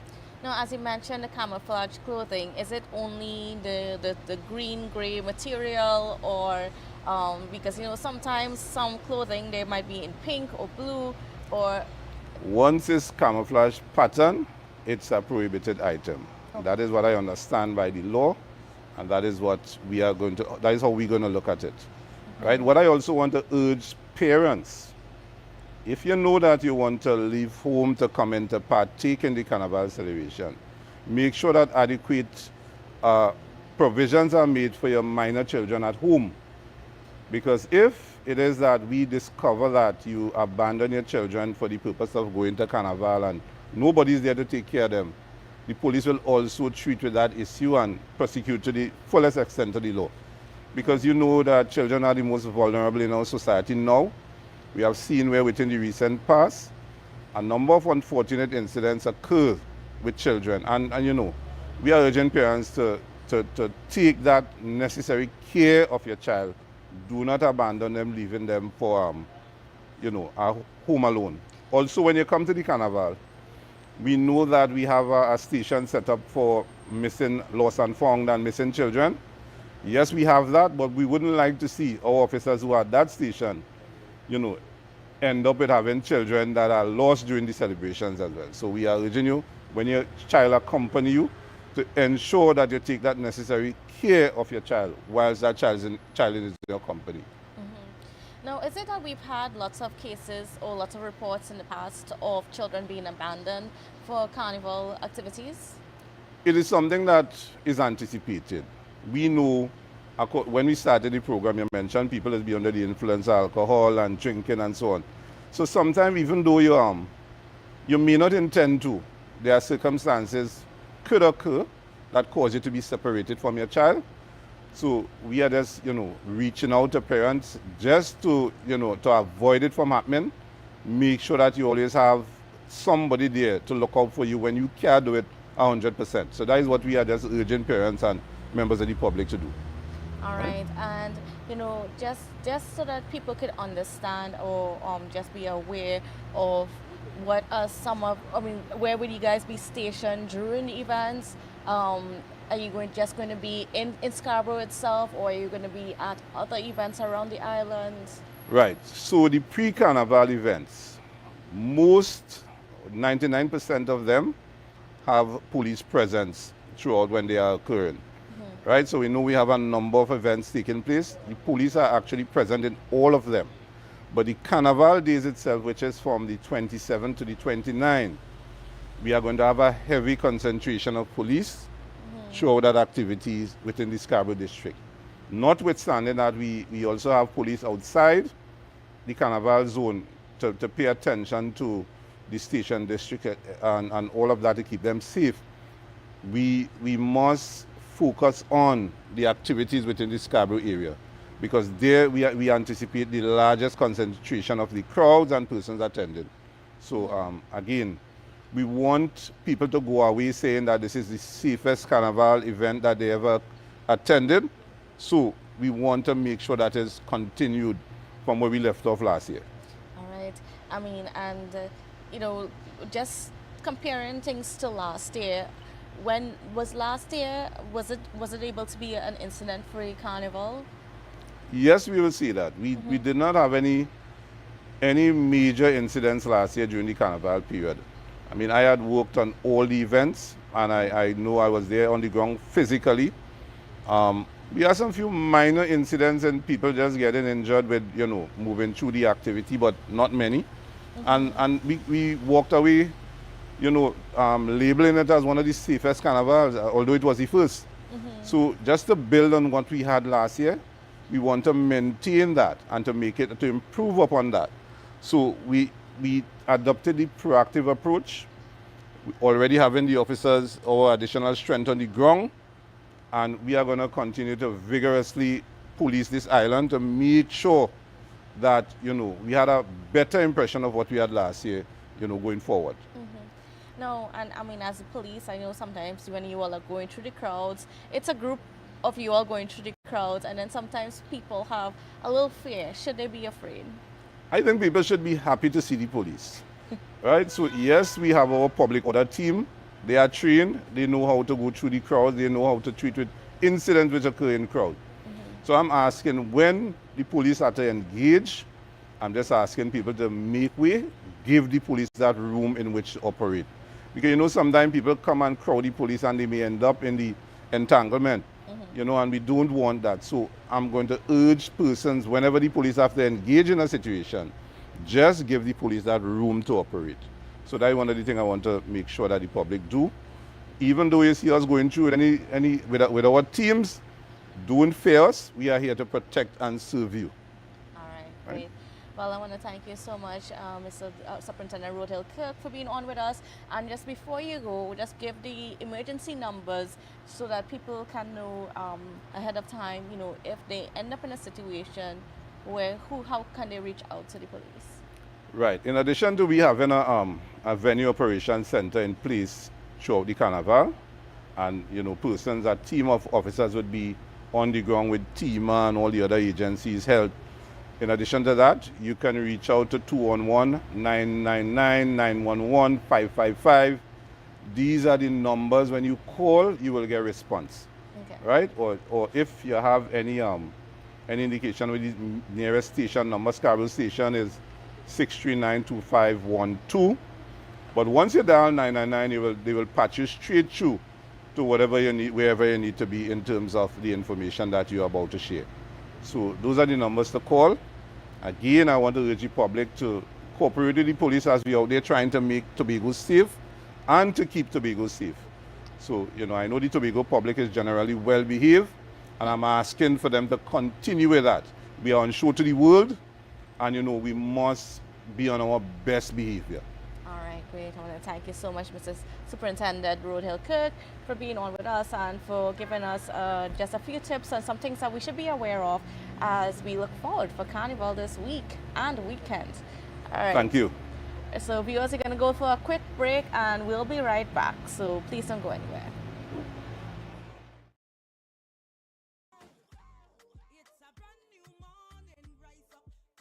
New dawning as the passion start to rise, the energy fill the skies.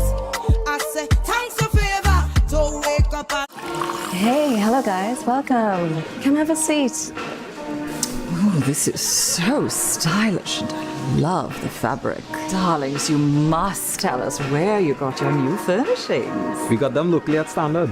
They've got new chic European furniture, crafted from high quality material. Oh, Standard? No, it's Standard, their brand new Hive collection. Experience luxurious European furniture at a price you will love. The Hive collection, now exclusively available at Standard.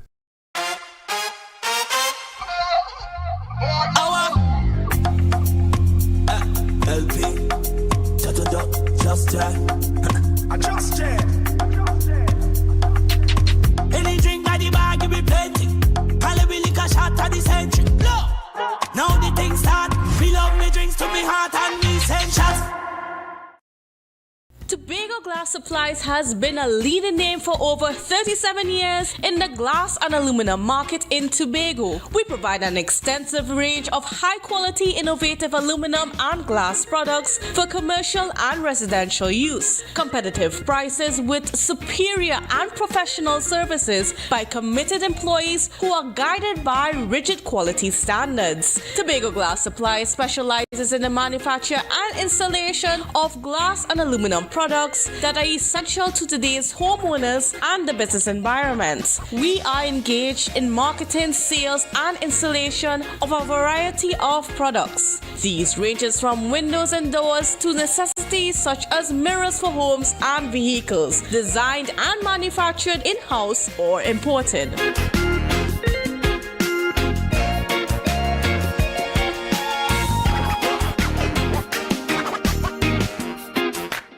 You know, who would I ever believe, Jessica could take care of a child, I know, right? I'm a kinship foster parent to my nephew Malik. Papa, you remind me of my grandmother, you know, when she used to take care of my cousins. If I didn't step in, I don't know where he would have ended up. Plus, I get support from Children's Authority, training, and counseling. But Jessica, you not married? That doesn't matter once you have a safe home and you're related to the child. You're good. So did this give money to do this? Yeah, they do give me some money. So, Auntie, you can buy a lamb I gave you for me? Oh, I'm so sorry, Malik, but that money's to take care of you. Okay, smubble up is. I went and try. Mommy, you can buy. No. Wait, I didn't even finish my sentence. About Lamborghini, you could get lamb stew for lunch. Auntie Jessica could only come when you come in, because all them does do is talk people business. Malakai, I'm only going on the bed. But mommy, the boy don't even live here. Yeah, go to your bunkers. What? Bunkers? Where's that? I think I'm getting pretty good at this.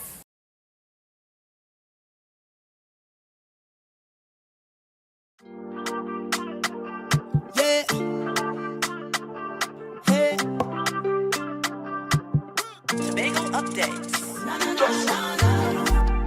Good morning, Tobago. Up with Candace and Denise. Let's go. It's a brand new morning. Rise up to a brand new dawning. As the passion start to rise, the energy fill the skies. I say thanks for favor.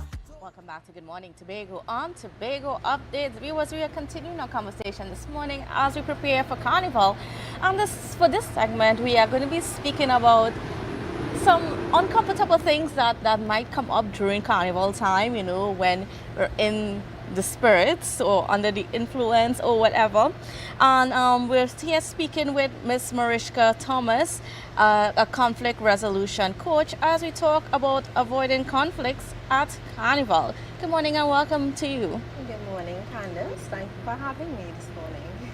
So, I mean, you know, what are some of the behaviors that you see people exhibiting most about that can result in some unnecessary conflicts at Carnival? Well, one, we have persons encroaching in other person's space.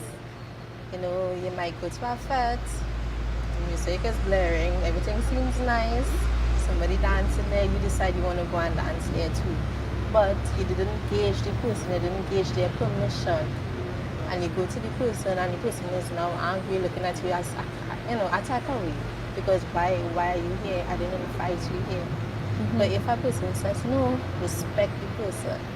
Say no, it's no. Move along. There's no need for you to come back and say why you behaving like this. It's carnival time. You know, the way how things are. There's no need to see all of that. Yes.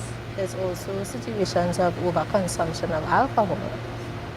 That in itself is a broad thing, because if you go to a fete and you are, let's say you're drinking over your limits, and let's say if you don't have a responsible friend, I always advocate for persons going to places with responsible friends, so you have somebody just in case anything, right? So you're going there, you are drinking over your limits, have a responsible friend, so that friend could also look out for you. So in case you start to do some out-of-pocket things, I don't know, whatever happens to you when you drink beyond your limit. Maybe you might start to say things, you might start to do things. Have a responsible friend who could say, you know what, it's time for us to leave. There's also, what you could also do is prepare yourself. For the party, prepare yourself. Prepare yourself meaning before you go to the party, eat. Please eat. Because there will be scenarios like you probably say, you know what, I'm not going to eat now. When I reach, I'll eat something. You reach at the venue, the line is long. Yes. So now you're hungry. And you're like, why don't they hurry up and finish? I want to get inside, I want to eat. But now you are having misplaced anger towards the ticket persons in front because you failed to prepare. You failed to eat your food home and then come. So now you are irritated, agitated. Anybody could get it at this point because you failed to prepare. Also, sleep before you reach. I know some person like fet after fet after fet after fet, and that's fine.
The chances of somebody shoving you by mistake is very high. Somebody mashing you is very high. Somebody standing up next to you and you feeling enclosed, like you know you're in a really tight space, it is high. So go to the event with the mindset that, here, these things are going to happen. And if you could beforehand come up with a solution as to what your response would be, that will help, not just you, but also the other patrons, by you not making other people be uncomfortable in the situation. In other words, understand that your personal space might be invaded. Exactly. And decide how you are going to react to that. Now, what about in a situation where there is somebody who is very drunk, they're incoherent, and they're just doing things, saying things? What should you do in that situation? If you don't know the person, get away, please. Let somebody else handle it. You don't know the person, is not your responsibility. Now, if you're the only one around, you could seek help for the person to say, well, yes, well, you know, you seek somebody and you say, I'm seeing somebody over there, the person doesn't look 100 at this point, can you assist? I don't think that you by yourself, especially if you're a female, should go there. If the person is a male, I don't think that you should go there and try to control the situation for yourself. You'd be making it worse for you and possibly other people. You don't know. Yes. Yeah. So just move away. Move away. Seek help if you can. So, I mean, when you also go to these events, like let's say you're in Scarborough and the sun is coming on hot on you and so on, and I know you talked about it a little bit, and I want to talk about it a bit more. Somebody comes around you and taking your spot that you've been marking out, you know, what should you as the person who is having your space invaded do? You can have a conversation, even though it's something that can create conflict. Like, why are you in my space? You know, you could say that, or you could not be rude and say, sir or ma'am, I'm here, you are invading my space, I feel a bit uncomfortable. Can you please give me like 3 more inches, 5 more inches? I'd be grateful for that. You know, just have a conversation. We don't always have to retaliate and shout at somebody in order to convey a message. And when it is that you take your time to have a conversation with people, the likelihood that the person is going to cooperate with you is higher, because any person hears you. Yes. They're not feeling they're not gonna feel like why you have to talk to me like that and being defensive. They're not gonna be defensive. They'll be more open to say, well, okay, I understand what you're saying. I'm gonna move across. Everything is fine. Yeah. And not let it bother you as well. Exactly, because you're coming into the situation well, you're supposed to come into the situation understanding that things like this will happen. And when it does happen, how you choose to react is a reflection of you. It's not necessarily a reflection of everybody else, because it will happen, you know? But at the end of the day, you only have control over yourself. How you speak to people, how you react to things, you can only control yourself. So as much as possible, make sure that you stay calm, you have a conversation with the person. And then what about in terms of dancing?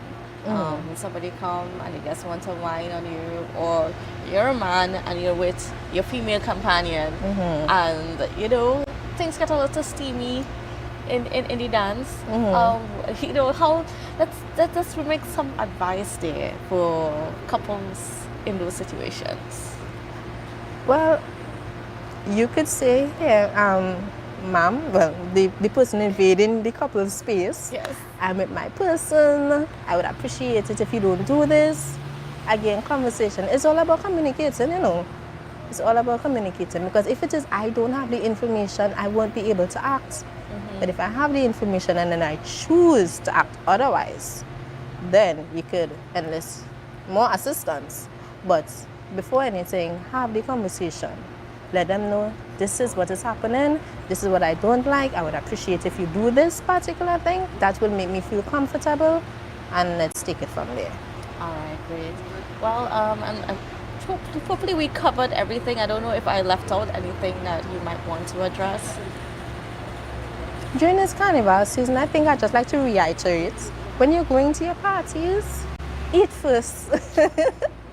Yes, we don't want no hungry people out there. Exactly, we don't want no hungry people. Eat first. Make sure your tummy filled, so that when you reach the venue and the line is long, you can have good conversation on the way up. Sleep before you reach the venue as well, if you can. Let's see. There's also your alcohol consumption. Ensure that you know your limits. Right? Very important. You don't want to be out here making other people uncomfortable, looking back at videos and being uncomfortable yourself, like, oh my gosh, did I do that? You don't want to do that. You know, so yes, be cognizant of these things. All right, great. I want to thank you so much, Mariska, for being on with us and just giving us those few little helpful tips. I mean, we underestimate what's just that positive mindset and that mindset of approaching an incident or an event with an open mind, understanding that your personal space is going to be invaded and so on. So you got to expect certain things and then adjust your behaviors to try to be more understanding than just be more understanding. Yes, most definitely. All right, great. Thank you so much. And viewers, so we're going to go for a quick break, but we'll be right back with GMT. Don't go anywhere. The energy fill the skies. I say thanks for favor to wake up and hear me neighbor. 60,000 people strong, and the vibes is never wrong. We are beauty, we are power.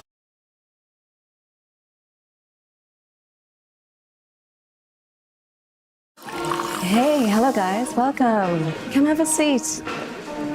Oh, this is so stylish, and I love the fabric. Darlings, you must tell us where you got your new furnishings. We got them locally at Standard.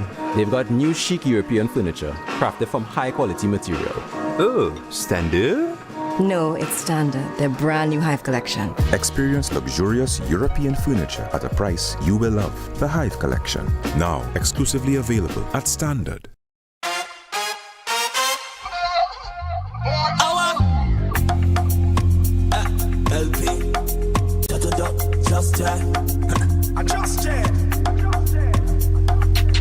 Any drink that the bag give me plenty.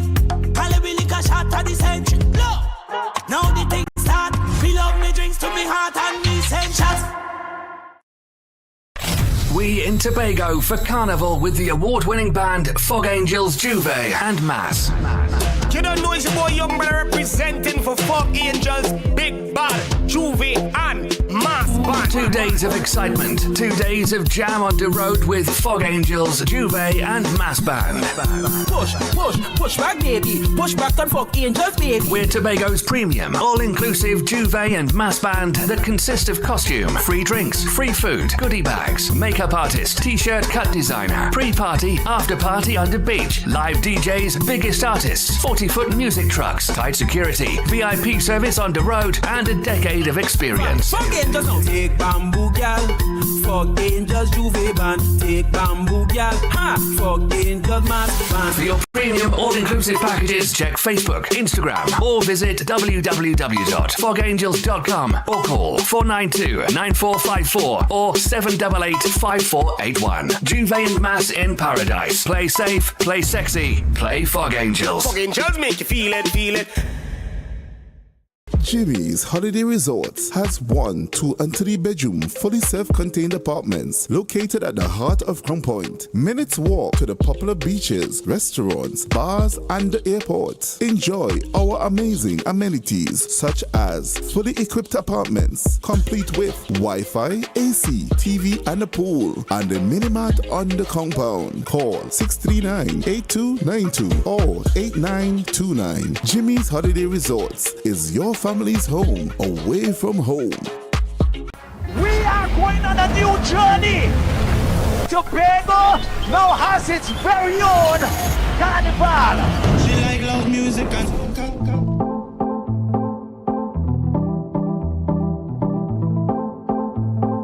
Platinum touch.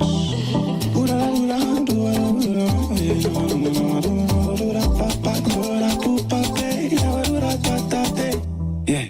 Tobago Glass Supplies has been a leading name for over 37 years in the glass and aluminum market in Tobago. We provide an extensive range of high-quality, innovative aluminum and glass products for commercial and residential use. Competitive prices with superior and professional services by committed employees who are guided by rigid quality standards. Tobago Glass Supplies specializes in the manufacture and installation of glass and aluminum products that are essential to today's homeowners and the business environment. We are engaged in marketing, sales, and installation of a variety of products. These ranges from windows and doors to necessities such as mirrors for homes and vehicles, designed and manufactured in-house or imported.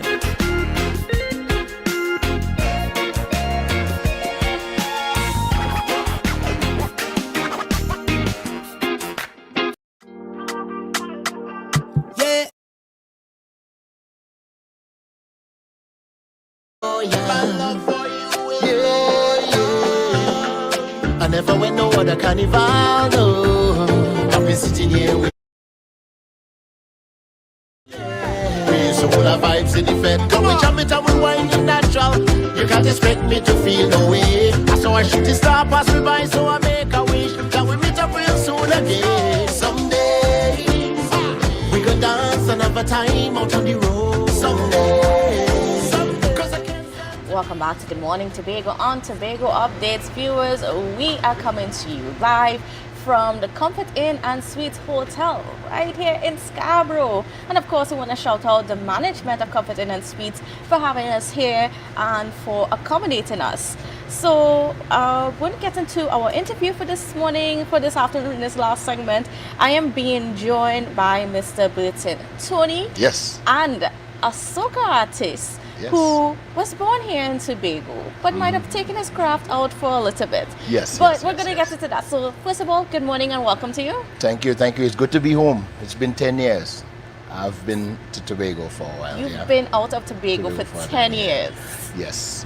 And I mean, I got to ask you, what's your reaction just after 10 years away? It's like so much changed up.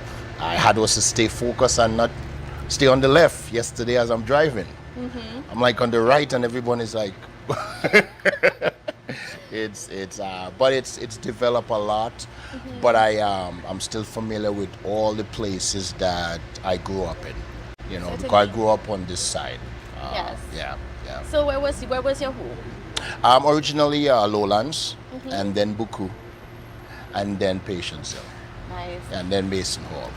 So, for those of you who don't know who Mr. Tony is, just give the viewers just a little synopsis about your career as a soca artist. Soca artist for me, I started in Tobago right here with Jackie Johnson XL. That's it, start right there. And then I moved to Trinidad, which was considered like a big move at that time. I started to work with JoJo and Eclipse. And then finally I started to run around the greatest, which is Atlantic, with Destra Garcia, Ronnie McIntosh, Terry Seals at the time, Kurt Allen, Nikki Cordner, so that's where we were. In 2005 is when I left, because I was, my first kid. I have 3. He was being born, and I'm like, I gotta concentrate and be a part of that. Now they all grown up. The oldest one is big, the littlest one, she's fine. And, I got the call, Shaft, Jason Bishop, the Engine Room Man, Black's Music. He was like, Burton, I need you to have stuff and I want you to be on it, And we started off with, we have 4 songs right now from him. So Tobago Carnival, I told them they were like last year. Let's start last year. I'm like, nah, I want us to really do it this year. I want us to prepare for it. And that's why I'm here. So tell me your views on Tobago Carnival. So, you said that you didn't want to start last year. I guess you wanted to watch the scene and see how it's going to play out. Yeah, I think everything takes time to build. Certainly. And, it takes, even with me in business, it takes a few years to build. And I know the first time was getting things in place. So I think, everybody would have been like, oh my God, it would have. And I was like, listen. And even when we finished our fastest song, I was like, let's wait, because even the DJs in Trinidad was like, yo, let's chop this stuff, you haven't been around for a while, we want. And I was like, let's just hold on we could survive for a few months. But I'm impressed with it. Since I've been here, I came in Friday. I did the Calypso. I went down to the Calypso show there last night.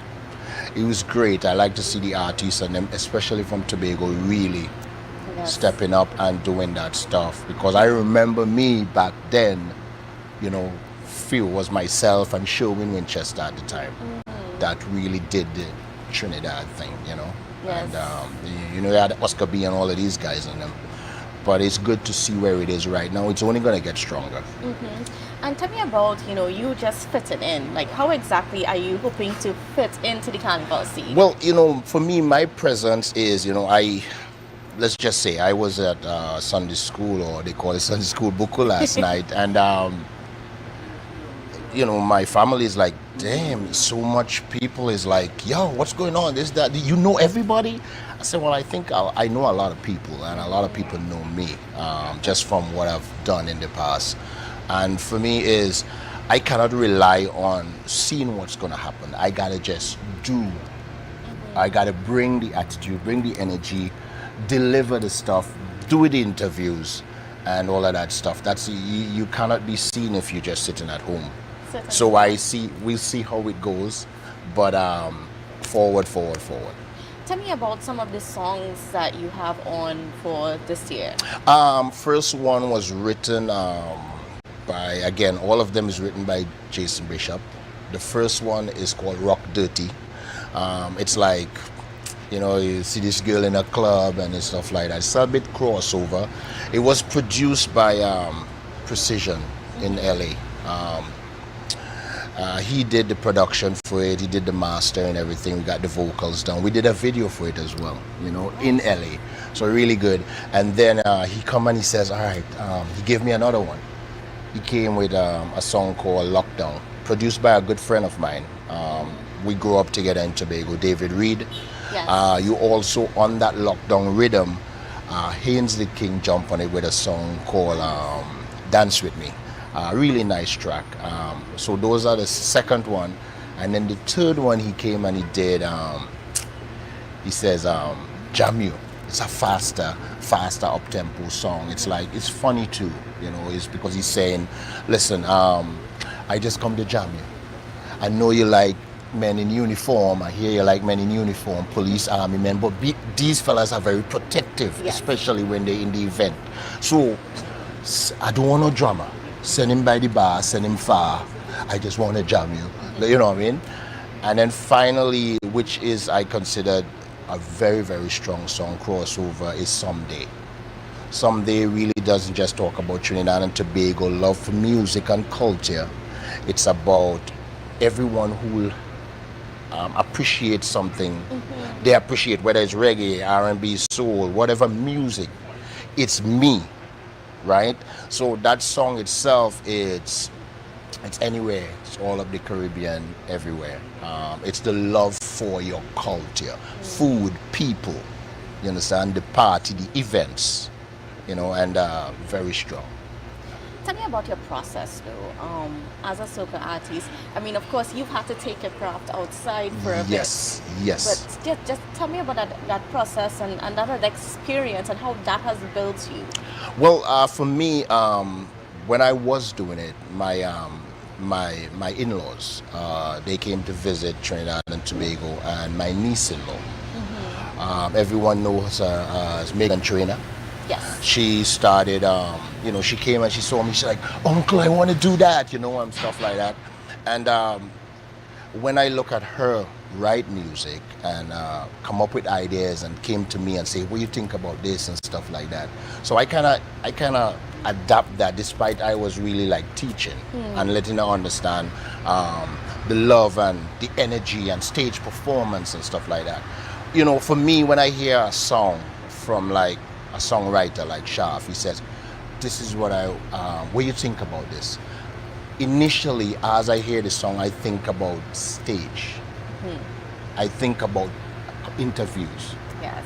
You know, I think about what to say, what people connect with the song with. So I kind of think about choosing the song right. At the same time, for me, I don't stand on stage and just sing. I gotta move. You know, even my conversation right now, I gotta move, and that's how I see. No matter if the song is slow or faster, it's the energy that you transcend from it, and the lyrical contents of the songs is what I really connect with a lot. You know, production, we have to really get it done by people who is really knowledgeable of what's going on. Precision, David Reed, Alex in Trinidad with Jamil. So we kind of did 4 songs where they could connect with 4 different kind of people at a certain time. Yeah, so it's a process, but I see stage, I see audience, because that's where I came from. And that is certainly so important, so that you can understand even, how to best portray that song on stage to be able to connect with people. You have to feel it, you have to understand it, you have to love it to be able for it to connect with you. Certainly. You understand? Because most of my songs I could connect with is energy, and at the same time lyrics, as I was saying, someday. I never went no other carnival, no. I've been sitting here waiting on you, thinking about carnival. Where people is like, is he singing about a person? Oh, it's carnival. Oh, yes, and it's lyrics, yeah. And how do you think that, your presence in Tobago can contribute to the elevation of soca music? Because we have quite a lot of young soca artists on the scene, and they are, it's a tough industry. It is. Especially for being somebody from Tobago.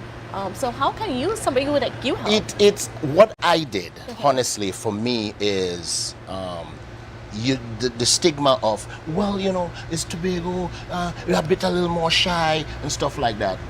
I used to watch so much videos on Ronnie McIntosh, which I worked with, Super Blue at the time, but first of all, you got to get out of your shell. You got to be able to have a conversation, no matter where you are. You got to have a conversation. And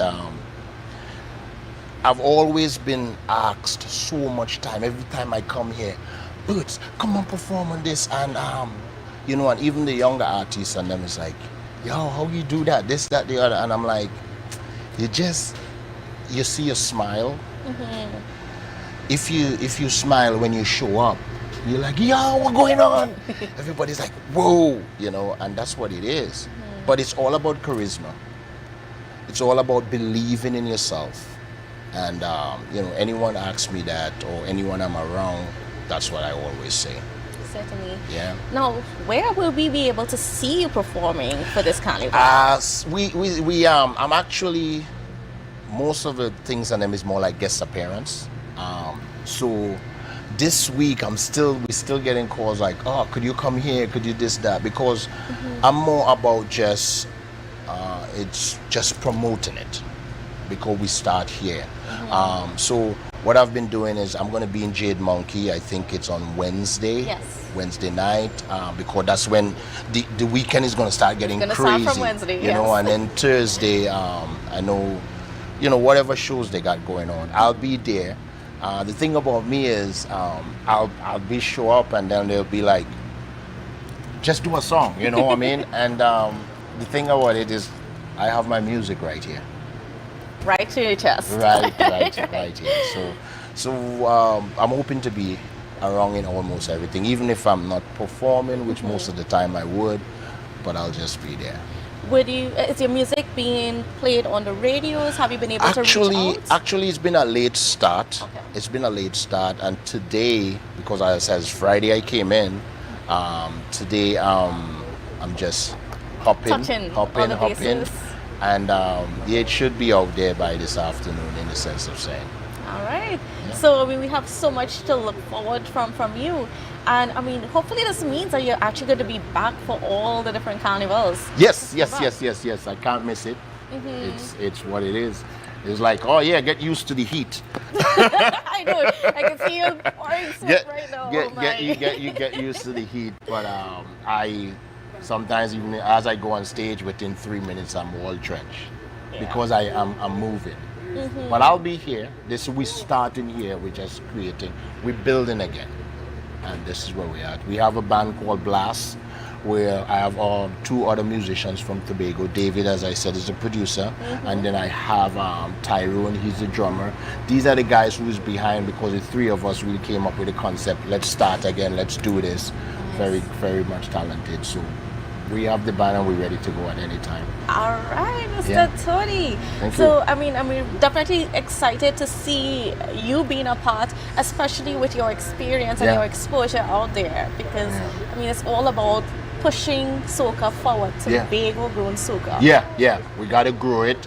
As I said, it's close to me because I remember I had to be like off Tobago to go to Trinidad just to get it to, you know, and it's good that you can really have a platform here. And it's great too that it's kind of separate times. Yes. That creates, you know, it gives good. you an identity and all of that too. Yeah. So I remember I had to be in Trinidad performing, but I'm not in Tobago because I'm performing in Trinidad. You know, the only time I remember being in Tobago for Carnival on the street and parading when I was much younger. But once I got involved in music and we did Carnival with Jackie Johnson in Tobago, once I hit Trinidad, once the Carnival events going on with full swing, because it's at the same time. So now that it's separate, it gives it a better opportunity to really establish its own identity. All right, great. So, and I think, I mean, we're at the end of our interview this morning. But before we go, of course, we have to have a bit of you on just to show the viewers some of what you have to offer for this carnival. And we are certainly looking forward to seeing you on stage, seeing that energy on stage. I lose myself. I always like, but you know, it's a love for it. And I mean, before we go though, what are you most looking forward to for this carnival? I think for me, this carnival is more building the name, building the brand, building the artist again, building Tony, building the band, Blast. It's just creating something. As I said, everything takes time. So that's what we're really doing. Just building, being a presence, getting the music out. And at the same time, moving forward, being very selective again about the material because Certainly. we want it to really connect with almost everyone. Yes. Yeah. And you know, one of the goals I think for the carnival is to make sure that our people can come back home, the diaspora, like yourself, come back home and help build. Yeah. It's. I mean, as I just said, I haven't been here in 10 years, and it's looking good. Yes. It's looking really good, and that's important. Certainly. All right, viewers. Well, like I said, we're at the end of the program this morning, but we are getting ready to leave with a bit of Mr. Burton Tony. Now, what is the name of the song we're playing? I don't know which one they got. They got four of them. They got four of them there right now. All right, so I guess we're going to surprise you all. Yes. So, yes, again, thank you for being on with us. And I mean, yeah, folks, look out for him on the stage. Yes. Look out for him on the stage this carnival. He says that he's going to be almost everywhere. Everywhere. So, Salt. all right, folks, so have a safe and wonderful day, and we will see you again tomorrow.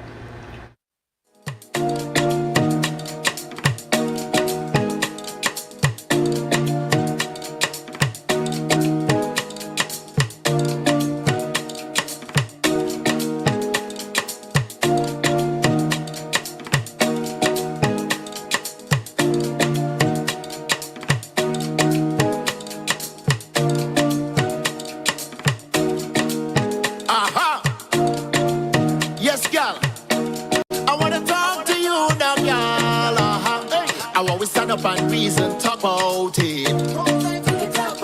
You could bring your fire to a waste party. Exercise, drip, sweat, carnage. Yeah, cool now, mama. Too much power. Yeah, just take your time. Shoulda looked up hotel room. Yeah, for that seductive wine. Got me showing off. Poppy champagne till I'm wasted.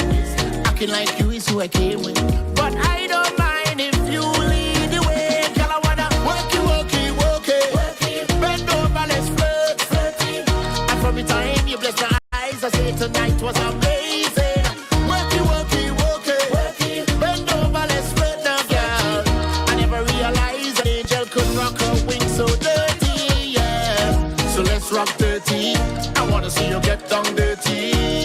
Yeah, let's rock dirty. I wanna see you get. So let's rock dirty. I wanna see you get down dirty. Girl, let's rock dirty. I wanna see you get. Girl, let we talk. When we go talk about it. Come let we talk it. Come let we talk about it. Girl, let we talk, girl. When we go talk about it. Come let we talk it. Come let we talk about it. Brenda, Keisha, Serena, Alicia, them got nothing on you, girl. Doctor, surgery, chemical, you just beautiful and so natural. When you back it up on me, girl, I reverse it just like a tractor. Working 9 to 5, no rest for the wicked. Girl, I wanna work it. Bend over, let's flirt. And from the time you bless my eyes, I say tonight was amazing. Work it. Bend over, let's flirt now, girl. I never realized an angel could rock her wings so dirty, yeah. So let's rock dirty. I wanna see you get down dirty. Yeah, let's rock dirty. I wanna see you get. So let's rock dirty. I wanna see you get down dirty. Girl, let's rock dirty. I wanna see you get. So let's rock dirty. I wanna see you get down dirty. Yeah, let's rock dirty. I wanna see you get. Yeah. So let's rock dirty. I wanna see you get down dirty. Girl, let's rock dirty. I wanna see you get. Girl, let we talk. When we go talk about it. Come let we talk it. Come let we talk about it. Girl, let we talk, girl. When we go talk about it. Come let we talk it. Come let we talk about it. So if you stand up and reason, talk about it.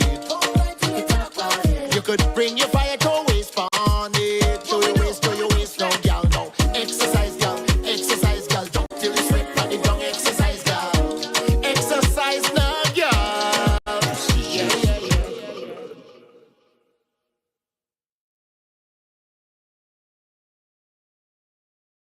Hey. Tobago updates.